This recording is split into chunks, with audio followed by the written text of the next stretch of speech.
ఓం ఓం సహనావతు సహనౌ భునక్తు సహ వీర్యం కరవావహై తేజస్వినావధీతమస్తు మా విద్విషావహై. ఓం శాంతి శాంతి శాంతి. హరి ఓం శ్రీ గురుభ్యో నమః. హరి ఓం. ఓం శృతిస్మృతిపురాణానాం ఆలయం కరుణాలయం నమామి భగవత్పాదం శంకరం లోకశంకరం. శంకరం శంకరాచార్యం కేశవం వాదరే సూత్రభాష్యకృతౌ వందే భగవంతౌ పునః పునః. ఈశ్వరో గురురాత్మేతి మూర్తిభేద విభాగినే వ్యోమవద్వ్యాప్తదేహాయ దక్షిణామూర్తయే నమః. సర్వాత్మదర్శనం తద్వత్ ద్వైతబుద్ధి నిరాశనం యస్య బోధే భవే సిద్ధిః తస్మై శ్రీ గురవే నమః. బ్రహ్మానందం పరమసుఖదం కేవలం జ్ఞానమూర్తిం ద్వంద్వాతీతం గగనసదృశం తత్వమస్యాదిలక్ష్యం ఏకం నిత్యం విమలమచలం సర్వధీ సాక్షిభూతం భావాతీతం త్రిగుణరహితం తద్గురుం తన్నమామి. హరి ఓం శ్రీ గురుభ్యో నమః. హరి ఓం తత్సత్. ఇప్పుడు జ్యోతిశ్చరణాధికరణం. జ్యోతిశ్చరణాధికరణం ఇంతకు మనకు ప్రాణాధికరణం జరిగింది. ప్రాణాధికరణం తర్వాత ఇప్పుడు జ్యోతిశ్చరణాధికరణం అన్నమాట. 24 నుంచి 27 సూత్రాలు ఉంటాయి. ఇక్కడ జ్యోతిశ్చరణాభిధానాత్ జ్యోతిశ్చరణాభిధానాత్ జ్యోతి చరణ అభిధానాత్ అన్నమాట. ఈ దీని గురించి చెప్తున్నారు అనమాట. జ్యోతి చరణాభిధానాత్ అన్నమాట. దీనికి చరణములు 4 చరణాలు. ఈ 4 చరణాలు చెప్పటం వల్ల జ్యోతి బ్రహ్మమే. జ్యోతి అనేది బ్రహ్మం. జ్యోతి అనేది బ్రహ్మం అన్నమాట. అది ఆ 4 చరణాలు ఏమిటి అవన్నీ ఇక్కడ చెప్తారు. ఇప్పుడు ఇదం ఆమనంతి ఇదమామనంతి. శృతి ఈ విషయాన్ని చెప్తున్నా. శృతి ఈ విషయాన్ని చెప్తున్నది. ఇక్కడ ఒక విషయం, జ్యోతి వెలుగుచున్నది. జ్యోతి అంటేనే వెలిగేది, ప్రకాశించేది అనేటువంటి మంత్రం ఉంది. ఇప్పుడు మనం గీతలో చూసుకున్నాం అనుకోండి, జ్యోతిషామపి తజ్జ్యోతి తమసః పరం ఉచ్యతే అనమాట. ఈ జ్యోతి అనగా అన్నీ వస్తాయి. ఏవేవి ప్రకాశిస్తున్నాయో ఈ లోకంలో అవన్నీ వస్తాయి. కానీ అవన్నీ బ్రహ్మం ఎలా అవుతాయి? జ్యోతి అనగా ప్రకాశము, వెలుగు. అది కార్యమైనటువంటి అగ్ని ఆదిత్యాదులకి సంబంధించింది అవుతుంది. అగ్ని ఆదిత్యాదులు ఇవన్నీ కూడా కార్యమేగా. ఆ కార్యం అనేటువంటిది బ్రహ్మముగా తెలియవచ్చునా తెలియకూడదా అనేటువంటిది లింగం. ఇక్కడ జ్యోతి అనేది లింగం. అయితే క్లియర్ కట్గా ఉండాలి కదా అస్పష్ట బ్రహ్మలింగాలు. ఏది దగ్గరగా ప్రకాశిస్తుంటుందో అది బ్రహ్మం కావాలి. అతి సన్నిహితంగా ఆత్మస్వరూపంగా ఉండాలి.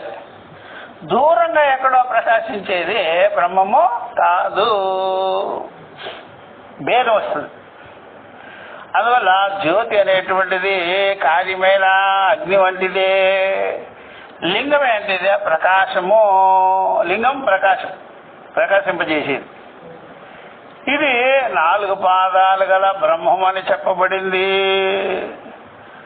దాని గురించి ఇక్కడ యత్ అనే పదం ద్వారా బ్రహ్మమునే, యత్ అన్నారుగా, జ్యోతి యత్ బ్రహ్మమునే సూచిస్తున్నది. ఏదేది వెలుగునిస్తుందో అది ఏ జ్యోతి అని చెప్తాం. ఉపాధిని బట్టి ప్రకాశించటం అనేది చెప్తాం. కాబట్టి ఇక్కడ ప్రకాశం అనేటువంటిది లింగము. కాబట్టి ప్రకాశింపబడేదే బ్రహ్మము, ప్రకాశింపబడేదే బ్రహ్మం. ఇదమామనంతి అన్నారు కదా. సరే, శృతి చూడండి, ఇది చాందోగ్యోపనిషత్తులోనే. అత ఉదతః పరో దివో జ్యోతిః దీప్యతే విశ్వతః.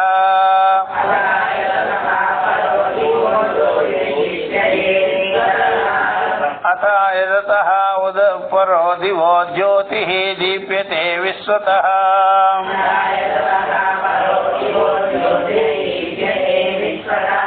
పృష్ఠేషు సర్వతః పృష్ఠేషు అనుత్తమేషు ఉత్తమేషు లోకేషు ఇదం వావా తద్ యదిదం అస్మిన్నంతః పురుషే జ్యోతిః పృష్ఠేషు సర్వతః పృష్ఠేషు అనుత్తమేషు ఉత్తమేషు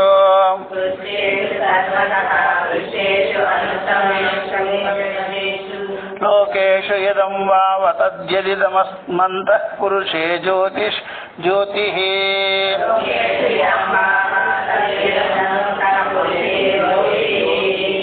కాబట్టి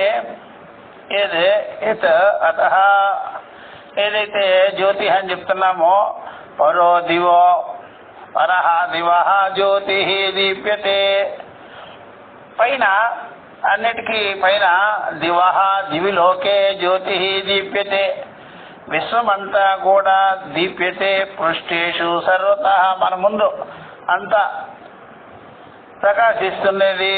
పృష్ఠేషు అనుత్తమేషు, ఉత్తమములో గాని అనుత్తమములో గాని లోకములు యందు ఇది ప్రకాశిస్తున్నది. తద్యదం ఆ జ్యోతే ఇక్కడ అస్మిన్నంతః, ఆ జ్యోతే ఇక్కడ ఈ పురుషుడిలో లోపల ప్రకాశిస్తున్నటువంటి జ్యోతి అనమాట.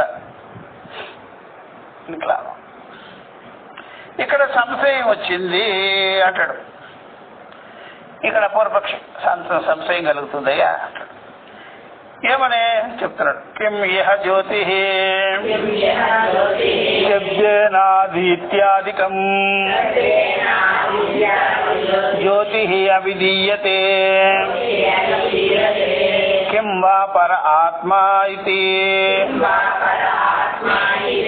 అర్థాంతర విషయస్యాపి ప్రాణశబ్దస్య తల్లింగాత్ బ్రహ్మ విషయత్వం ముక్తం. కాబట్టి శృతి ఇలా చెప్పింది అనమాట. ఏదైతే ఎంతకంటే అతీతమైనటువంటిది లోకాలు జ్యోతిగా విశ్వానికి పైన సమస్తానికి పైన ఈ జ్యోతి ఉత్తమ అధమ లోకాలలో వెలుగుతున్నదో ప్రకాశిస్తున్నదో అదే ఇక్కడ పురుషుడిలో కూడా అంతరంగములో బుద్ధిలో ప్రకాశిస్తున్నది అని చాందోగ్యం చెప్పింది. అయితే ఇక్కడ సందేహం ఉంటుంది. ఇక్కడ సంశయం ఉందే. శృతిలో ఆదిత్యుడు అగ్ని మొదలైన జ్యోతి అని అర్థమా? ఈ జ్యోతి అంటే అదే అనమాట, తెలుసుకోవాలి. ఇప్పుడు ఎవడైనా సరే కొన్ని పుస్తకాలలో, మతా పుస్తకాలలో లైట్ ఈజ్ గాడ్ అంటాడు. మనం అట్లా లైట్ ఈజ్ గాడ్ అనం. మన లైట్ వేరు, వాడి లైట్ వేరు. వాళ్ళ లైట్ ఏంటంటే అది ఉత్పత్తి అయిన లైట్, కార్యం లైటు. దానికి ఎక్స్పైరీ డేట్ ఉంటుంది, అవధి ఉంటుంది.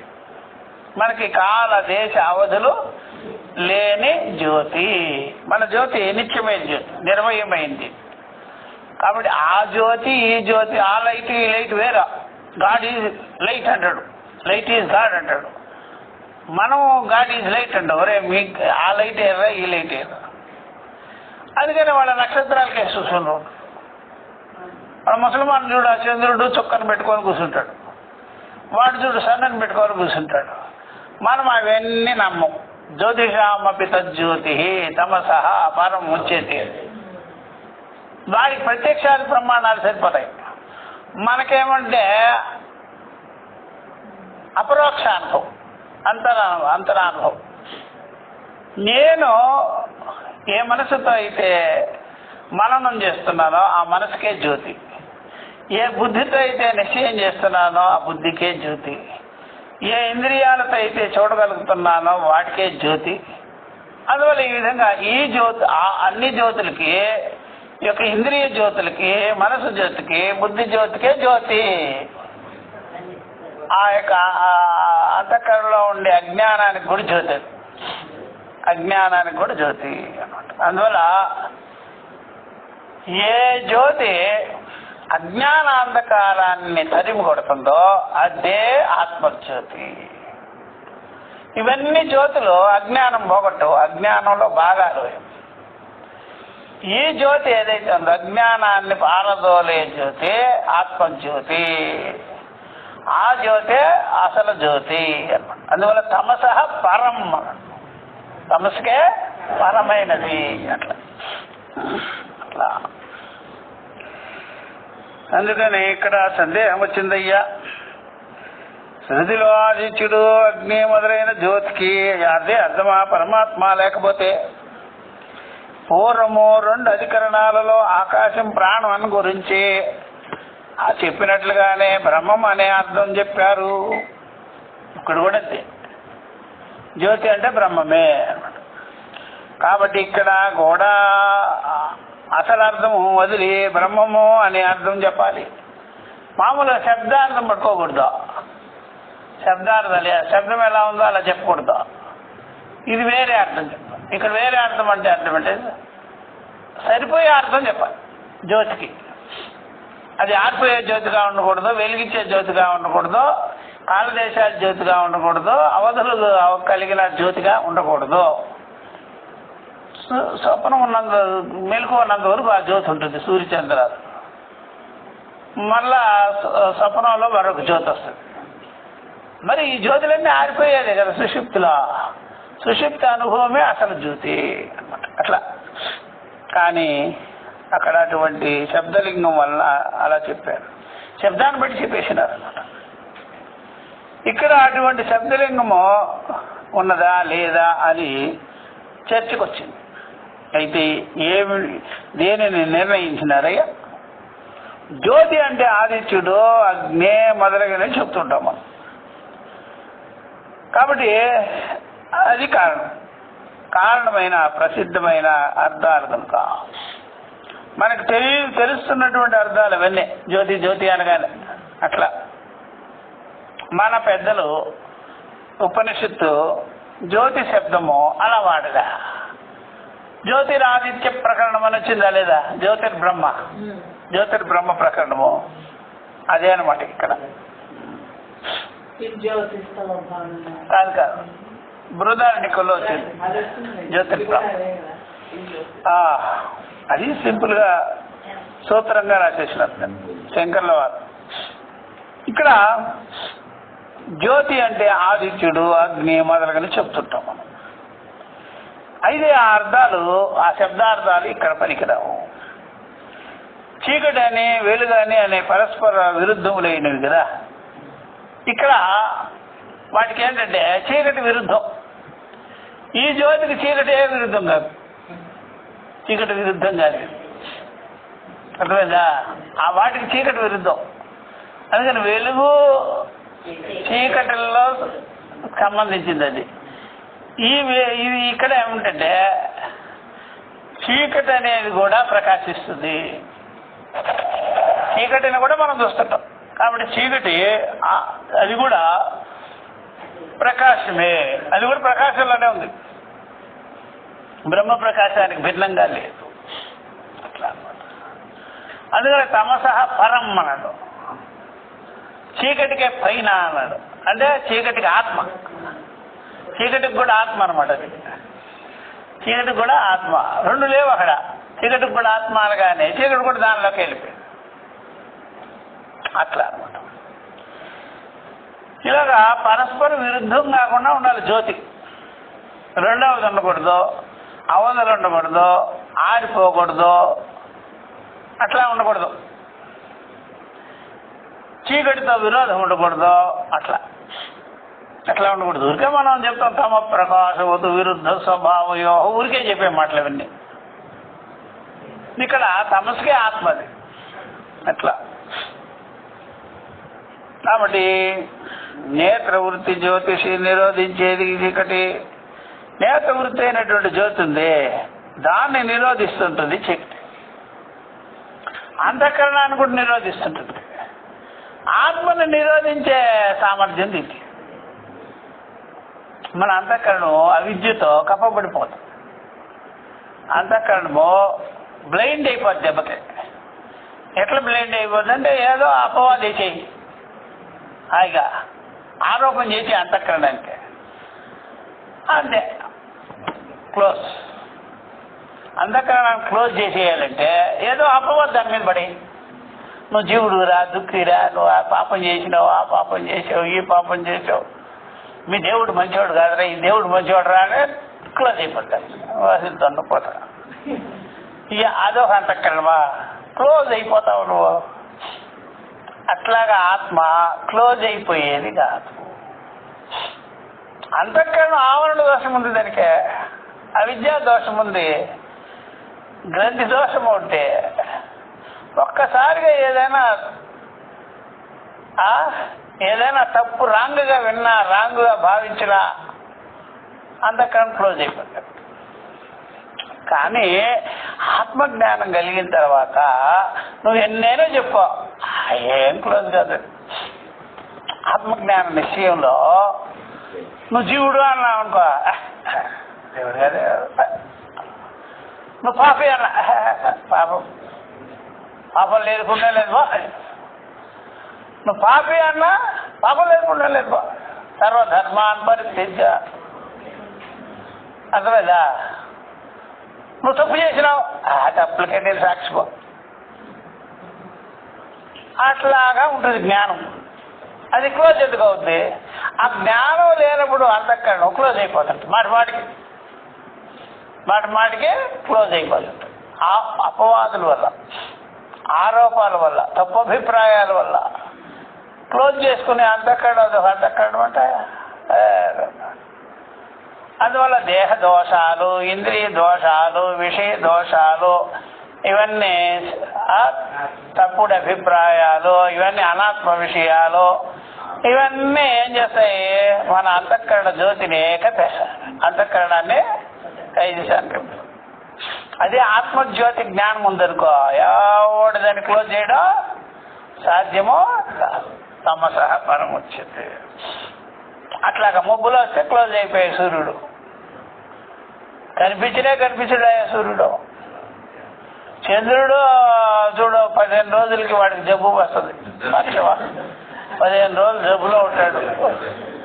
నిదానంగా వాడు ఆ జబ్బు నుంచి కోలుకుంటాడు. మళ్ళీ ఇది 15 రోజులు సిక్ అయిపోతాడు దెబ్బకి. ఇదేమో నువ్వేమంటావు? ఇక్కడ ఆత్మ 3 అవస్థలకు కూడా సాక్షిగా ఉంటుంది కాబట్టి అవస్థా దోషాలు కూడా దానికి ఏమీ చేయవు. అదన్నమాట జ్యోతి. కనుక నిరోధించేది చీకటి, ఆ నేత్రవృత్తిని సమర్థించేది ఆదిత్యాది రూపమైన వెలుగు. అందువలన పై శృతిలోని వెలుగుచున్నది అనే వెలుగు కూడా ఆదిత్యాదులకే. వెలుగుచున్నది అనేది కూడా ఆదిత్యాదుల జ్యోతే. కానీ నామరూపరహితమైన బ్రహ్మం వెలగదు, ఆరిపోదు, కొండెక్కదుదే. కొండెక్కదు. నువ్వు సాధన చేస్తుంటే కొండెక్కకుండా ఉంటుంది, సాధన ఆఫ్ చేసి కొండెక్కేది. అర్థమైందా? మన దీపం లాగా నూనె పోస్తూ ఉండాలి, నామం చెప్పుకుంటుండాలి, జపం చెప్పుకుంటారు, ధ్యానం చెప్పుకుంటుండాలి. నువ్వు నామం చెప్పలేదు, ధ్యానం చెప్పలేదు, జపం చేయలేదు అంటే మళ్ళీ కొండెక్కేది మన మనసు. అట్లాంటిది కాదయ్యా. నీ సాధనల వల్ల, నీ ఉపాసనల వల్ల, నీ ధ్యానాదుల వల్ల అది వెలిగేదే కాదు. అందుకని ఇది బ్రహ్మ తేజస్సు, బ్రహ్మ వెలుగు. కాబట్టి ఈ వెలుగు ఏదైతే ఉందో అది బ్రహ్మమేనయ్యా. అది కనుక అది ముఖ్యార్థము కాదు. చూసారా, నువ్వు చెప్పినే సూర్యచంద్రాదులు నక్షత్రాదులు అవన్నీ కాదు. అందువల్ల నక్షత్ర సూర్యో భాతిన చంద్ర తారకం నేమ విద్యతో భాంతికుతో రోజు చదువుతామా, రోజు కప్పేసుకుంటాం. రోజు చదవడం కాదు గొప్ప, నోటుకొచ్చేయడం కాదు, నిలబడిపోవాలంటే. మళ్ళీ మనసు దాంట్లోకి వెళ్ళిపోకూడదు. అది కాబట్టి అవన్నీ ముఖ్యార్థం కాదు. స్వర్గము పైన కూడా జ్యోతి ఉంది, స్వర్గం కూడా వెలుగుతూ ఉంటుంది. అది పుణ్యం వల్ల వెలుగుతుంటుంది. అది పుణ్యం తగ్గగానే దానికి ఆయిల్ అయిపోతుంది. తినే పుణ్యే మధ్యలోకం విశంతి. పితృలోకాలు కూడా అంతే. మీకు పిండాలు పెట్టినప్పుడు అంతా మీ తల్లిదండ్రులు బాగా చూసుకుంటే పితృలోకాలు కూడా వెలుగుతుంటాయి. మీరు ఎప్పుడైతే ఇక్కడ పిండాలు పెట్టరో, అర్థమైందా, ఎప్పుడైతే మీకు పితృదేవతలు గుర్తుకురారో, పితృదేవతలు గుర్తుకు రావాలి. మా తల్లిదండ్రులు చేసిందే కదా. నువ్వు ఏదైనా మతంలో వెళ్ళిపోయినావు అనుకో, పితృదేవతలకి ఆయిల్ అయిపోద్ది అక్కడ. అందుకని నువ్వు మతంలోకి వెళ్ళిపోయినవే, నీ జీన్స్ అంతా, నీ మైండ్ అంతా వాడికి చేసినావు, యేసు ప్రభుకి చేసినావు కదా. అప్పుడు వాళ్ళు ఏం చేస్తారు, కుయ్యో మరంటారు, అయ్యా ఓటేసేది దాన్ని బట్టే కదా సీట్ వచ్చేది. ఆ పితృదేవతలు బతుకున్నారంటే మీరు ఈ మతంలోనే ఉండాలి, స్వధర్మంలోనే ఉండాలి. స్వధర్మం నుంచి పరధర్మంకి వెళ్ళే కానీ వాళ్ళకి పక్షవాత్మ వస్తుంది. పితృదేవతలు వదిలేసినవే. అందుకనే ఆ పితృదేవతలు వీళ్ళు శాపాలు పెడతారు. వాళ్ళకి ఆ పవర్స్ ఉంటాయి. మా మతంలో నుంచి, మా స్వధర్మం నుండి మేము ఉపాసనలు కర్మలు ఎన్నో చేస్తున్నాము, వాటిని వదులుకోవాలి. నువ్వు వేరే మతానికి 10 కేజీల బియ్యాని కోసం విడిపినవే దరిద్రమా. అది అట్లాగా శాపాలు పెట్టారు పితృదేవత. మనకు మారకూడదు స్వధర్మం నుండి. పెద్దలు ఇచ్చిన జీన్సే కదా ఇదంతా. వాళ్ళు ఇచ్చినవి ఎందుకు మారుకున్నావు? తాత్కాలికంగా నువ్వు ఇదిగో ఇప్పుడు పొట్టపోసుకునేదానికి మారిపోయినావు. ఇప్పుడు పొట్టపోసుకునేదానికి మారిపోయినావు. నువ్వు ఎంత తప్పు చేసినావు నువ్వు. అది అందుకని ఆ పితృదేవతల శాపాలు మనం వెంటబడతాం. శాపాలు వదిలిపెట్టవు. అసలు బ్రహ్మజ్ఞానం కలిగించుకోబోతేనే పితృదేవతలు బాధపడుతుంటారు. మా అమ్మకి మాకు కూడా ఉద్ధరణ లేకుండా చేసేస్తున్నారు.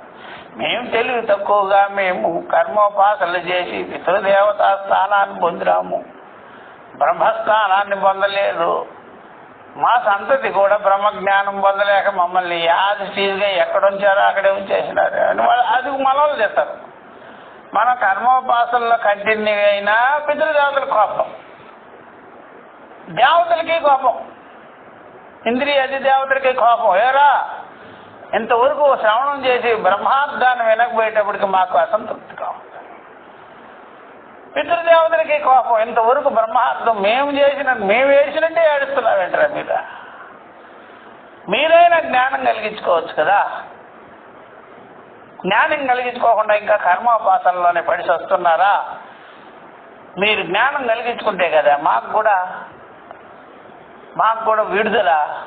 కాబట్టి ఈ ప్రకారంగా వాళ్ళు తిడతారు, దేవతలు తిట్టే మనల్ని, ఎవరిని సంసారిని. ఇంతమంది మన మీద అటాక్ చేస్తుంటే మనకి సుఖం ఎక్కడదే? సుఖం ఉండదు, బాధలే బాధ, బాధలు పడుతుంటాం. మనకు మన బాధలకు కారణం ఏంటి? పితృదేవతలు, దేవతలు, అట్లాగా లోకాలు, పంచభూతాలు అందరూ కలగాపురం, అందరూ ఒక టైప్ పెట్టేస్తున్నారు జీవుణ్ణి. తరించరా ఏదో గురువు వస్తే కూడా ఎడవేంట్రా, జ్ఞానం వినరా బాబు. ఒక్కసారిగా విన్నగానే వాళ్ళందరికీ ముక్తి కలిగిపోతుంది. నీకు ముక్తి కలిగితే వాళ్ళకి ముక్తి, నీకు బంధువులు ఉంటే వాళ్ళకి బంధువు. అర్థమైందా? అందుకే మనల్ని ఉంచిపోయారు వాళ్ళు.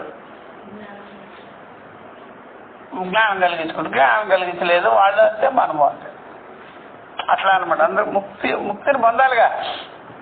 అందుకనే శ్రవణాలు చేయాలి. ఎందుకయ్యా అంటే వాటికంతా అవధులు ఉన్నాయన్నమాట వాళ్ళకి.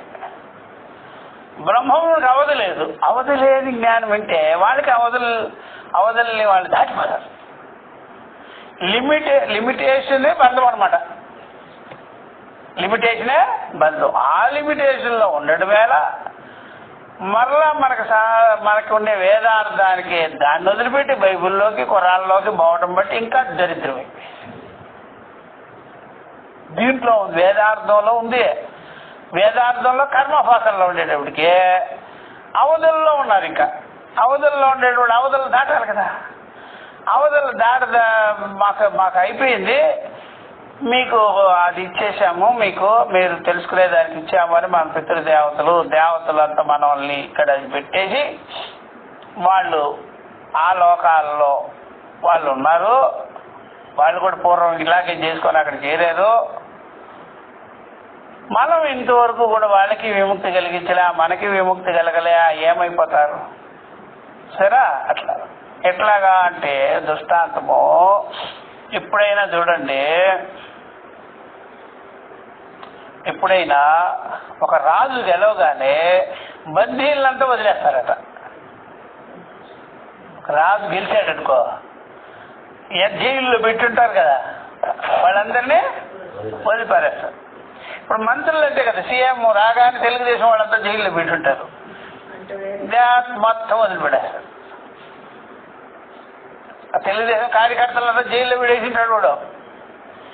ఆ సీఎం తెలుగుదేశం సీఎం రాగానే వీళ్ళందరూ కేసులు ఎత్తి పారేస్తారు. అట్లాగా ఈ పితృదేవతలు మనము అందరూ కలిపి బ్రహ్మజ్ఞానం కలిగించుకోగానే అవధులు దాటిపోతాం. దేవతలకు కూడా అవధులు దాటి. ఇప్పుడు అవధులుండే జ్ఞానంలో ఉంటే పరిచ్ఛిన్న భావం వచ్చేసిందిగా. అదే బంధం అంటే, అవధులుంటే అదే బంధము. ఇదే అనమాట. అర్థమైందా?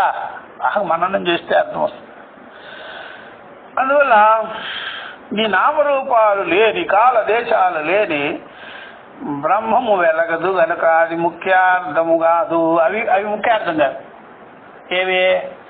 సూర్యుడు ఇత్యాదు. పైగా స్వర్గము పైన వెలుగుచున్నది అనే ఒక అవధి చెప్పారు. స్వర్గం దివ్యలోకం అంటారు. ద్విలోకము అంటాం. ద్విలోకము అనేటువంటి కూడా అవధి కలిగింది. ద్విలోకం అనేది కూడా అవధి కలిగినది అనమాట. దానికి కూడా అవధి ఉంది.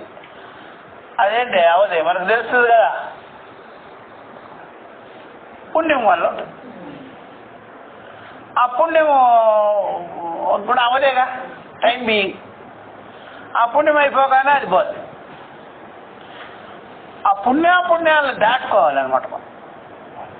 ధర్మాలు దాటేయాలి. అప్పుడు ధర్మాలు అవధులు ఉంటాయి, అవధులు పోతాయి అనమాట. అవధులు పోతే ఇంకేముంది?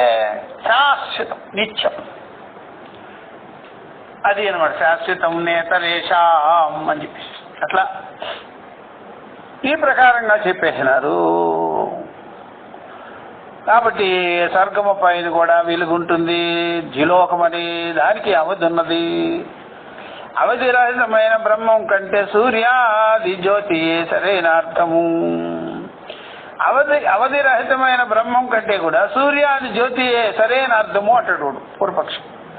చరాచర బీజమైన సర్వాత్మకమైన బ్రహ్మం అవధి రహితం కదా. చరాచరములు దానికే బీజ రూపంగా ఉండేటువంటిది సర్వాత్మకమైన బ్రహ్మమే అవధులు లేనిది. కార్యమైన ఆదిత్యాది జ్యోతులు అది ఏదైతే ఉందో అది దానికి స్వర్గమే అవధి. వీళ్ళందరూ పోయిన తర్వాత వీళ్ళు డ్యూటీలు బాగా చేసేస్తారు కదా, సూర్యుడు చంద్రుడు వీళ్ళంతా. వాళ్ళు ఏం చేస్తారు? స్వర్గలోకంలో కలిపి వాళ్ళందరూ కలిపి మళ్ళీ హిరణ్య గర్భలోకానికి వెళ్ళిపోతారు. మనుషులు కూడా ఎక్కువ చేసే కొలది దాటుకుంటూ చివరి స్థానం అదే హిరణ్య గర్భస్థానం.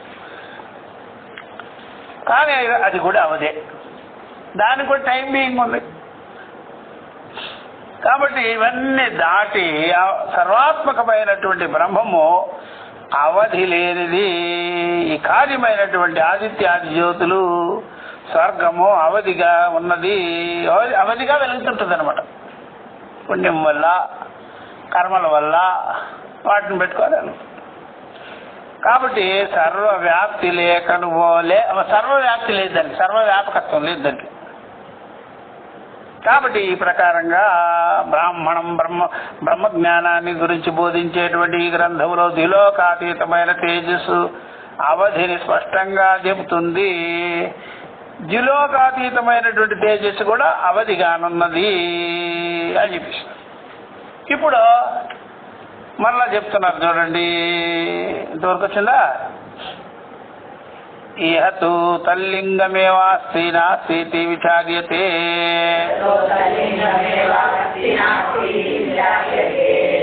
కిం తావత్ ప్రాప్తం ఆదిత్యాదికమేవ జ్యోతి శబ్దేన పరిగృహ్యతే ఇతి.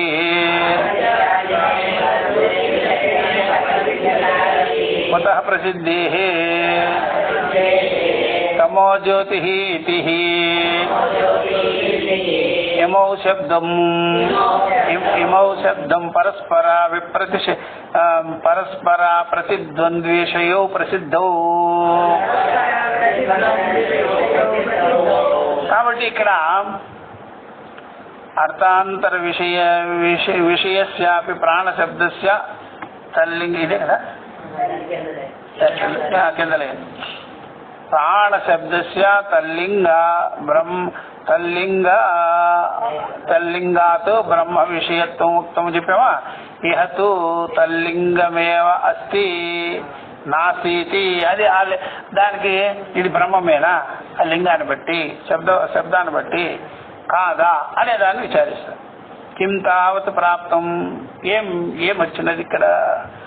ఆదిత్యాదికం, ఆదిత్యాదులు ఆ జ్యోతి శబ్దేన పరిగృహ్యతే, దాన్ని ఆ జ్యోతి శబ్దంతో ఆదిత్యాదులు మనం తీసుకుంటామా, దీన్నే గ్రహిస్తామా అంటే కుతః ప్రసిద్ధి, ఎందుకని అది అందరికీ తెలుస్తున్నది కదా దాని జ్యోతి దాని ప్రకాశము.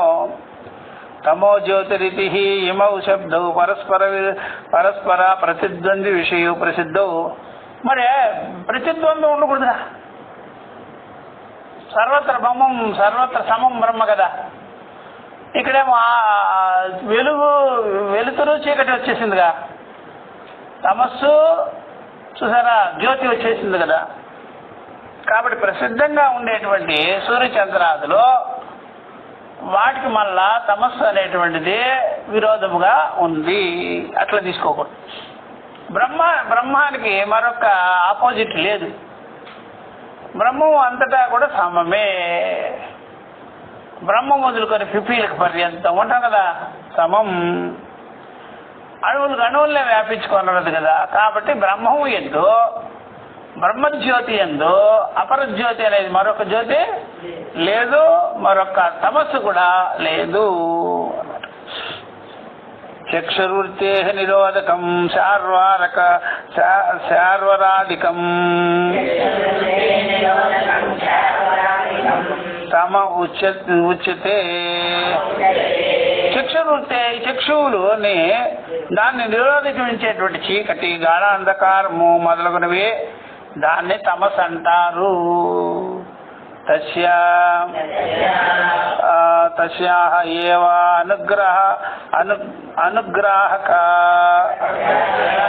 అనుగ్రాహకమాదిత్యాదికం జ్యోతి.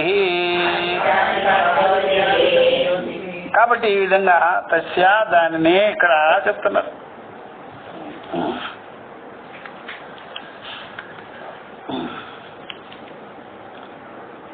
ఈ రకంగా దానిని కూడా అనుగ్రహించేదిగా అనుగ్రాహకంగా ఆదిత్యాదికం జ్యోతి, వీటినన్నిటిని కూడా ప్రకాశించేదిగానున్నది జ్యోతి. తథా దీప్యతే ఇది ఇయమపి శృతి ఆదిత్యాది విషయ ప్రసిద్ధ. కాబట్టి ఇదంతా కూడా ఆదిత్యాది విషయంగానే ఉన్నది. దీప్యతే అనేది ప్రకాశము వెలుగు అనేది, కాబట్టి ఆది పనికిరాదు అన్నమాట. నహి రూపాదిహీనం. నహి రూపాది అన్నారా, రూపంలో ఆదిపదం చెప్పుకోవాలి. నామరూపాదిహీనం. నహి రూపాదిహీనం బ్రహ్మదీప్యతే ఇది ముఖ్య శృతి శృతిం అర్హతి.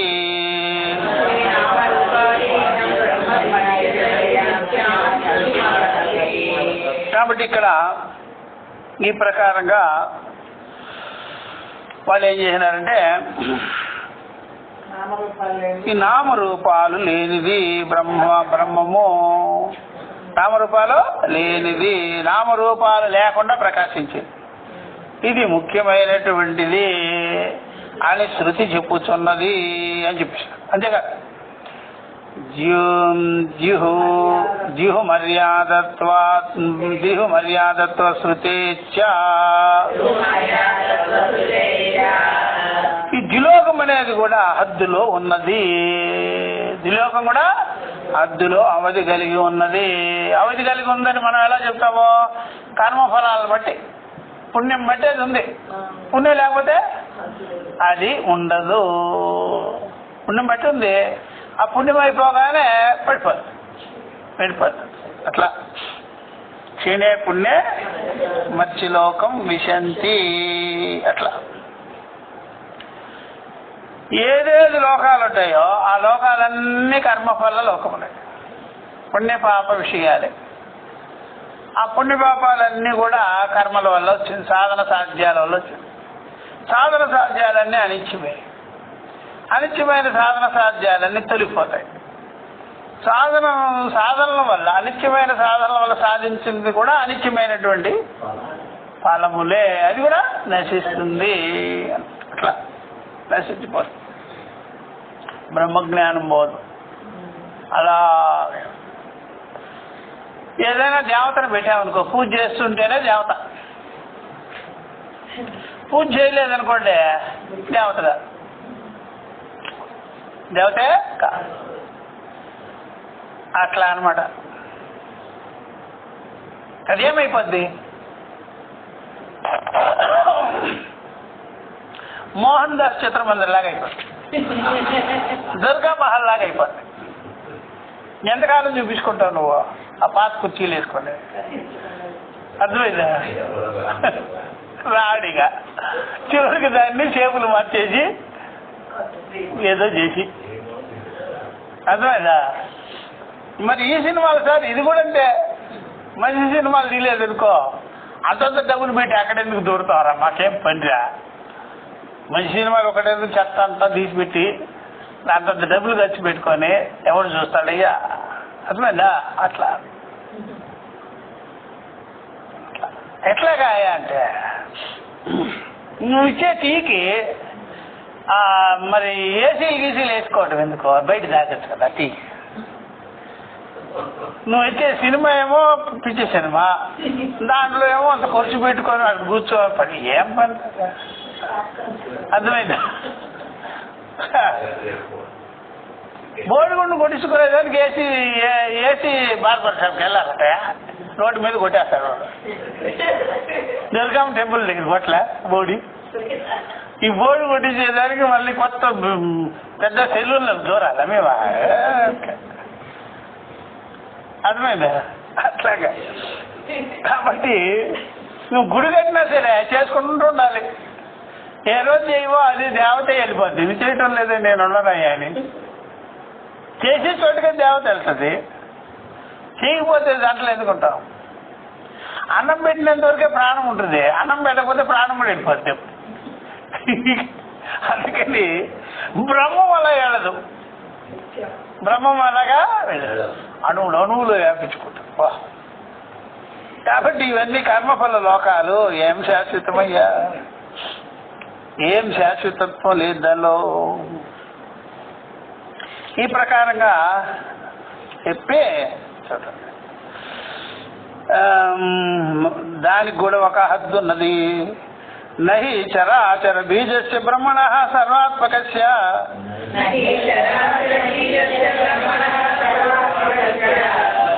మర్యాదాయుక్త నహి మర్యాదాయుక్త. చరాచర బీజం, చరాచరాలకే బీజ రూపమైన అంటే కారణ రూపమైన బ్రహ్మమునకు సర్వాత్మ స్వరూపానికి ద్విలోకములాగా ఒక హద్దు లేదు. ఇక ద్విలోకానికి హద్దు పెట్టినట్టుగా బౌండరీ లేదు. ఇంకా బౌండరీ దాటేసింది. బౌండరీ లేదు, అది సర్దుకోవడలే లేదు. ద్విలోకాన్ని హద్దుకోవడలే మర్యాద, లిమిట్స్. అదేంటి పుణ్యం అనే లిమిట్ మీద ఆగి ఉంటుంది. ఇక్కడ బ్రహ్మము పుణ్యం లేదా పాపం లేదా, అసలు చేస్తే వచ్చేది కాదు. అది నీ స్వరూపమే అయింది, సర్వభూతస్థమయ్యింది. అది ఆ గురువు దగ్గరికి పోతే ఒకసారి మీరు సూచన ఒకసారి అంతే, చూడరా ఎనకే నువ్వే అన్నావు. దశమహాతోమసి అని తత్వమసి అని చెప్పి కర్మకాండలో పోయి ఆ విధంగా నీకు ఒలిసిపెట్టినట్టుగా ఏముండదు. అలా చేసుకుంటూ ఉండాలి, చేసుకోవాలి. అందుకని ఇక్కడ గురువు దగ్గర పోతే అలాగా ఏమీ కాదు. నీ స్వరూపాన్ని వెంటనే వాళ్ళు 10వ వాడివిరా నువ్వు అని చెప్పేస్తారు. నీకు బుర్ర ఉండాలి, అర్థమైందా? ఆయనకేమో నైవేద్యం పెట్టనక్కర్లేదులే, గిరిదక్షిణ ఏం లెక్కర్లేదు. నీకు బుర్ర ఉంటే చాలు. అది ఒక్కటే లేదు స్వామి, ఏడుకో నేను చెప్పినా నీకు అర్థం కాదు. బుర్ర లేని వాడికి ఏం చెప్పినా ఏం లేపో, అట్లా అర్థమైందే. కనుక అర్థమైంది. కర్మోపాసనకు బాగుంటుంది, డబ్బులు ఉండాలి, మనీ. ఈ గురువు గారు తెలిసిన బుద్ధి ఉండాలి, అర్థమైందా? అదే లేదు అసలు. అదే ఉంటే బుద్ధి లేని పనులే చేస్తున్నాను జన్మల నుంచి, ఇంకా చేస్తూనే ఉన్నా. కాబట్టి చరాచర బీజస్య బ్రహ్మణ సర్వాత్మకస్య ద్యౌ మర్యాద నశయుక్త నహియుక్త అట్లా చెప్పేసినారు. కాదు నహియుక్త. ఇక్కడ సమాధానం చెప్తున్నాడు అక్కడ సమాధానం. అది ఇట్లా ఇక్కడ నుంచి సమాధానం చెప్తున్నాడు. నహి రూపాదిహీనం బ్రహ్మ దీప్యతే ఇది ముఖ్య కార్యస్యతో. ఇక్కడ చెప్తున్నాడు కార్యస్యతో అని. కార్యస్యతో జ్యోతిషః పరిచ్ఛిన్నస్య జౌర్మర్యాద శాత. అది సిద్ధాంతం అన్నమాట. కార్యమైనటువంటి జ్యోతిష్ ఉంటుంది, జ్యోతి ప్రకాశము, అది పరిచ్ఛిన్నమైంది కాబట్టి దానికి ద్విలోకము, దానికి మర్యాద ఉంది, హద్దు ఉంది. బ్రహ్మానికి కార్యకారణ రహితమైంది, దానికి అయితే లేదు, లిమిట్లెస్ అయింది. పరో దివో జ్యోతి ఇది చ బ్రాహ్మణం. కాబట్టి అది ఈ స్వర్గమే అవధిగా ఉన్నదయ్యా. ఇదేనయ్యా చెప్పేది బ్రాహ్మణ గ్రంథము. ద్విలోకాతీతమైన తేజస్సు అయ్యేది. నన్ను ఇప్పుడు మళ్ళీ పూర్వపక్షి ఇప్పుడు నన్ను కార్యస్యాపి జ్యోతిషః సర్వత్ర గమ్యమానత్వాత్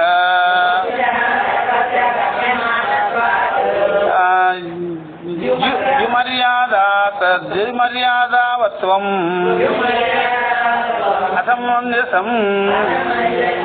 అయితే అయ్యా కార్యమైనటువంటి ఆదిత్యాదులకు మాత్రమే స్వర్గలోకం అవధిగానున్నది అనే దానికి ప్రమాణం ఏముందంటే శాస్త్రమే ప్రమాణం. కార్యమైనటువంటి ఆదిత్యాదులు ఉన్నారే, కార్యం కదా అది. కార్యదేవతలు వాళ్ళంతా కర్మదేవతలు. కార్యదేవతలు మీన్స్ కర్మదేవతలు, లోకపాలకులు. అటువంటి చేయాలి వాళ్ళు. ఎప్పుడో కోరుకో ఉంటారు సేవ చేస్తారని అక్కడ పడేసినారు. సేవ చేస్తారు దేని సేవ చేస్తారు? నేను అందరికీ హెల్ప్ చేయాలి. ఏమైనా హెల్ప్ చేస్తారు? నీళ్ళు అందరికి నీళ్ళు సప్లై చేస్తాను, అత్తే వరుణ్ దేవుడిగా పుట్టరా. మరి నువ్వేం చేస్తావు? అందరికి నేను లైట్ ఇస్తానంటాడు. నువ్వు సూర్యుడిగా ఉండరా. నేను అందరికి ఏసీ లాగా ప్రకాశం ఇస్తానంట, చంద్రుడు కాబట్టి ఉండరా. అట్లాగా వాళ్ళు ఎప్పుడో అనవసరంగా మా గురువు మాట వినకుండా నేను శావాన్ని పరిగెత్తారా. పర్మనెంట్గా సేవలో పడేసేసినారు. ఏమొచ్చిన కర్మ. గురు సేవల్లో చేసుకుంటే జ్ఞానం లభించేది, ఈ లోక సేవ చేసుకుంటే నాకేం దక్కింది. మళ్ళా వాళ్ళు అంతకాలము అన్ని యుగాలు అన్ని చేసిన సేవ మళ్ళీ గురువు దగ్గరికి రావాలట. స్వామి మాకు మోక్షం ఎప్పుడు కలుగుతుంది అని సూర్యుడు అడిగాడట. గురువు దగ్గరికి పోతే కలదు. మరి ఆ మాట మొదట్లో పోయింటే పోయిందా? మరి మీ సేవ ఎవరికి చేస్తున్నారు చెప్పు? లోకులకి, ఆ లోక సంసారాలకి సేవ. ఇదే గొప్ప విషయం కాదు మరి. అందుకని సత్యసాయి దగ్గర సేవ, ఈ సేవ, ఆ సేవ, లోక సేవ. అదేదో గురువు సేవ చేసి ఉంటే తత్వమసి వాక్యాది విచారణ జయించేవాడు కదా. అట్లా ఈ విధంగా నిద్రలేస్తే మమ్మల్ని అందరూ పొగుడుతున్నారు లేండి. ఆదిత్యాయ నమః అని సరిపోద్దా? పో.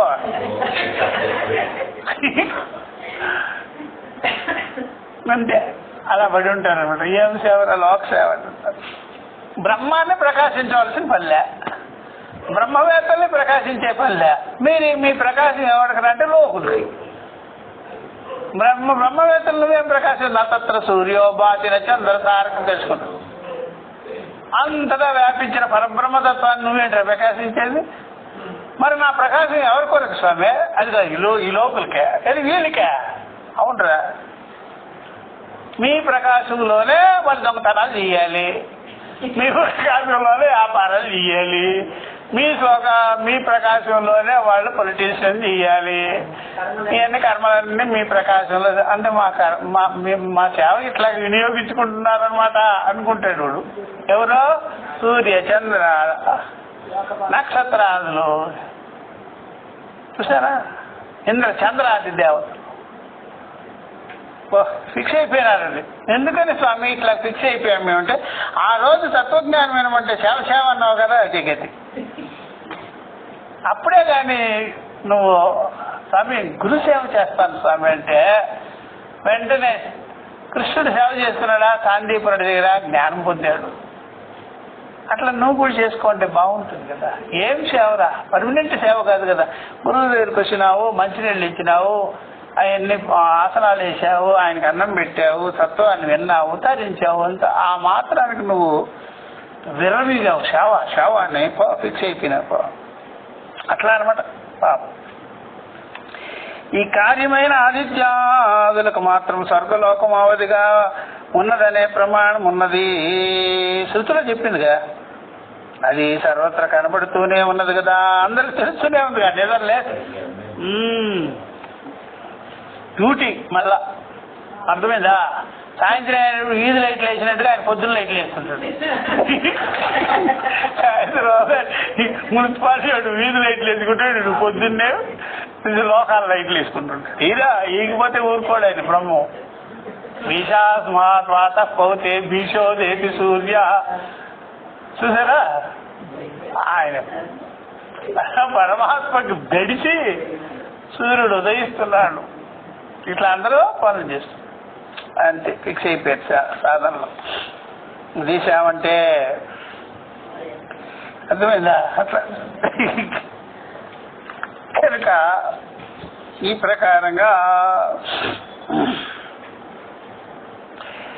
పరో దివో జ్యోతి ఇది చ బ్రాహ్మణం నను కార్యస్యాపి జ్యోతిష సర్వత్రా గమ్యమానత్వాత్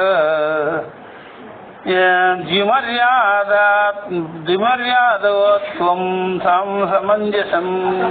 అసమంజసం అని చెప్పేసి. కాబట్టి ఇక్కడ అది కుదరదయ్యా.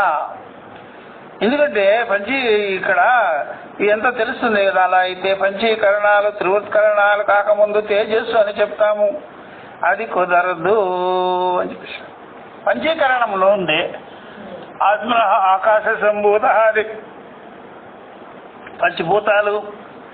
పంచభూతాలండి జగత్తు. అలాగే త్రివృత్కరణం ఉంది. త్రివృత్కరణ ప్రక్రియ ఎక్కడుంది? చాంద్రోగ్యం. పంచీకరణం ఎక్కడుంది? తైత్రేయంలో. అట్లా అందువల్ల కాకముందు తేజస్సు అని చెప్తాము, అది కుదరదు. ఇక్కడ ఆ తేజస్సు కదా, ఇది లోకంలో ఉండే తేజస్సు, కార్య తేజస్సు, అది కుదరదు. అటువంటి తేజస్సుకు ఏ ప్రయోజనము లేదు. చూసారా, ఆ తేజస్సుకి ఏం ప్రయోజనం లే. కాబట్టి ఉపాసనమే ప్రయోజనం అంటారా అంటే అది కుదరదు. ఉపాసన కూడా కుదరదు. ఉపాసన చెయ్యాలన్నా పరబ్రహ్మానికి చేయడం బెటర్. అదే తెలియకుండా చేస్తున్నారు కానీ స్వామి ఎవరన్నా సరే, స్వామి నేను ఉపాసన చేయాలనుకుంటున్నా అని అడిగారు అనుకో, బ్రహ్మవేత్త దగ్గర సరాసరి బ్రహ్మానికే చేయలే ఉపాసన. ఆ బ్రహ్మవేత్త దగ్గరికి పోకుండా ఉన్నాం అనుకో, మిగిలినవన్నీ కార్యదేవతలకు ఉపాసన చేయమంటాడు. కార్యదేవతలకు ఉపాసన చేసే దాని నుండి బయటపడడం. అట్లా కూడా పెద్దలు ఏం చేసినారంటే, నువ్వు ఎవరిని ఉపాసన చేస్తున్నావు బ్రహ్మముగా తెలుసుకో, అది మంచిది కదా, బ్రహ్మముగా తెలుసుకోవచ్చు కదా నువ్వు. అట్లా తెలుసుకోవాలి. మళ్ళా వాళ్ళు కార్యబ్రహ్మాన్ని ఉపాసన, కార్యాలను ఉపాసన చేస్తారు. కార్యాలను ఉపాసన చేస్తే నీకేమి లాభం లేదు. డైరెక్ట్గా కారణాన్ని ఉపాసన చేసుకో, సద్య ఫలం వచ్చేస్తుంది, వెంటనే ఫలం వస్తుంది. చేసే వాళ్ళందరూ కార్యబ్రహ్మలు చేస్తుంటారు. నామరూపాలు శివుడు పరబ్రహ్మం అని తెలీదు. శివుడు పరబ్రహ్మం అని తెలిసినావు అనుకో, అప్పుడు ఆ పరబ్రహ్మ జ్ఞానం నీలోనే ప్రకాశం. పరబ్రహ్మము అన్నావు అనుకో, అంతగా ఉంటుంది అది పరబ్రహ్మమునగానే. పరబ్రహ్మం కాదు అన్నావు అనుకో, నీ ఎదురుగానే ఉంటుంది, నీ ఎదురుగా నామరూపాలుగా ఉంటుంది. పరబ్రహ్మం తెలిస్తే చరాచరాలుగా ఉంటుంది. చూసారా, చరాచరాలుగా ఉంటుంది పరబ్రహ్మం అని తెలిస్తే. అందువల్ల నువ్వు ఉపాస్య దేవత ఏదైనా ఉంటే ఆత్మస్వరూపంగా చూడాలి, బ్రహ్మస్వరూపంగా చూడాలి. అప్పుడేమవుతుందంటే మొత్తము వ్యాపకమై ఉంటుంది. అట్లా అనమాట. కానీ ఉపాసనే ప్రయోజనంగా చెప్పరు. ఉపాసనే ప్రయోజనం అని చెప్పరు వాళ్ళు. అస్తు తరిహి త్రివృత్కృతం తేజ ప్రథమజం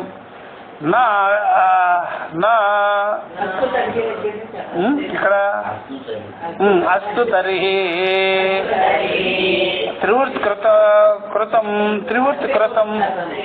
తరిహి అత్రివృత్కృతం తేజ ప్రథమజం. త్రివృత్కృతము లేనటువంటిది మొట్టమొదటి ఉండేటువంటిది అనమాట తేజస్సు. త్రివృత్కరణము కానిది, త్రివృత్కృతము కాదు, త్రివృత్కరణాదులు ఇవన్నీ లేనిది తేజస్సు. అట్లా ఉండాలి. ఆ ప్రకారంగా పంచభూతాలు కానిది అట్లా ఉండాలి. అదే ప్రథమజం న అవి త్రివృత్కృతస్య తేజసః ప్రయోజనాభావాతీతే. కాబట్టి అత్రివృత్కృతం కృతస్య తేజసః, త్రివృత్కృతము గాని తేజస్సు ప్రయోజనాభావాతీతి అన్నమాట. ప్రయోజనాభావాతీతి కనుక ఇప్పుడు ఇక్కడ ఏదైతే ఉన్నదో అటువంటి తేజస్సు ఏదైతే ఉందో దానికి ప్రయోజనం లేదు. ఉపాసనయే ప్రయోజనం అంటారంటే అది కూడా కుదరదు. ఏదైనా విశేష ప్రయోజనం కోసం ఉపాసన చేస్తారు అని చెప్తున్నారు. ఇదమేవ ప్రయోజనం ఏది ఉపాస్యత్వం ఇది చేత. కాబట్టి ఏదైనా ప్రయోజనం ఉండాలి కదా ఉపాసన చేసేదానికి. అంటే నా ప్రయోజనాంతర ప్రయుక్తస్యేవ ఆదిత్యాదేహే ఉపాస్యత్వ దర్శనాత్. కాబట్టి ప్రయోజనం లేని వాటిని ఉపాసనలుగా చెప్పటం ఎక్కడా లేదు. ప్రయోజనం ఉండాలి ఉపాసనకి. అన్ని భూతాలు ఒక్క తేజస్సుగా కాదు, ఒకే తేజస్సు కాదు అన్ని భూతాలు. త్రివృత్కరణం అయినవి, త్రివృత్కరణ రూపాలు అవన్నీ. త్రివృత్కరణం అంటేనే సృష్టి ప్రారంభంలో చెప్పినటువంటిది. ఎట్లాగైతే మనము పంచభూతాలు చెప్పుకుంటామో అలాగా అగ్ని, జలం, భూమి త్రివృత్కరణాలు అనే ఈ మూడు భూతాలను సృష్టించి ఈశ్వరుడు వాటిలో ఒక్కొక్క దానిలో మిగిలిన రెండింటి పాళ్ళలో కలిశాడు. త్రివృత్కరణం అంటే పంచకరణం లాగానే ఆ విధంగా ఉన్నాడు. ఇదంతా కూడా సృష్టి కార్యక్రమం. అలా బంగారంలో రాగి కలిపి నగలు చేసినట్లుగా అన్నమాట. బంగారం నగ తయారు చేయాలంటే బంగారంలో రాగి ఉండాలి. అలాగే సృష్టి త్రివృత్కరణ ప్రక్రియ ద్వారా జరుగుతుంది. సమ్మేళనం ఒకదానికొకటి పాళ్ళు కలవాలి ఒకదానికి, అప్పుడు పంచీకరణం లాగా త్రివృత్కరణం దాని ద్వారా. కాబట్టి సృష్టి రావాలంటే ఇలాగా జరిగినటువంటి ప్రకృతి ప్రక్రియ వల్ల త్రివృత్కరణము ద్వారా ఈ సృష్టి సంభవం అవుతున్నది. కాబట్టి చెప్తాం తాసాం త్రివృత ఏకైకాం కరవాణి ఇది చ అవిశేష శృతే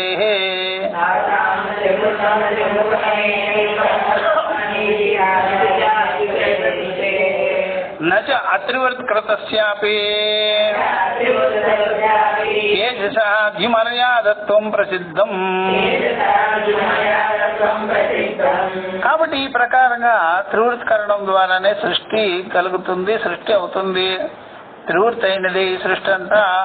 త్రివృత్కరణం గాని తేజస్సు ఏదైనా గాని ఉన్నా సరే దానికైనా సరే స్వర్గలోకం అవిధిగా ఉంది. ఏదైనా సరే త్రివృత్కరణం ద్వారా తయారైన సృష్టి కూడా ఆ సృష్టి ఇదిగో ఈ లోకము, మరలా ఈ మధ్యలోకము, అంతరిక్ష లోకము, ద్విలోకం, అది అద్దు అయిపోయాయి. ఇప్పుడు ఎప్పుడైనా సరే ఈ అదో లోకాల నుంచి మొదలు పెడితే ద్విలోకం దగ్గరకు వచ్చి ఆగిపోతుంది, అద్దుందిగా. కానీ బ్రహ్మం అలా లేదు. బ్రహ్మ మొదలుకొని పిపీలిక పర్యంత ఉపాధులు చెప్పారు. బ్రహ్మం మొదలుకొని పిపీలిక పర్యంతము ఉపాధులు చెప్పారు అక్కడంతే. కానీ అది బ్రహ్మము అంతకు ముందు బ్రహ్మమే, బ్రహ్మము నుంచి బ్రహ్మమే, బ్రహ్మము నుంచి కూడా పరబ్రహ్మమే, తర్వాత పిపీలికాన్ని దాటి కూడా బ్రహ్మమే. దానికి హద్దు లేదు. దానికి ఉపాధిని గుర్తించేదానికి ఒక నమూనా ఇచ్చినది.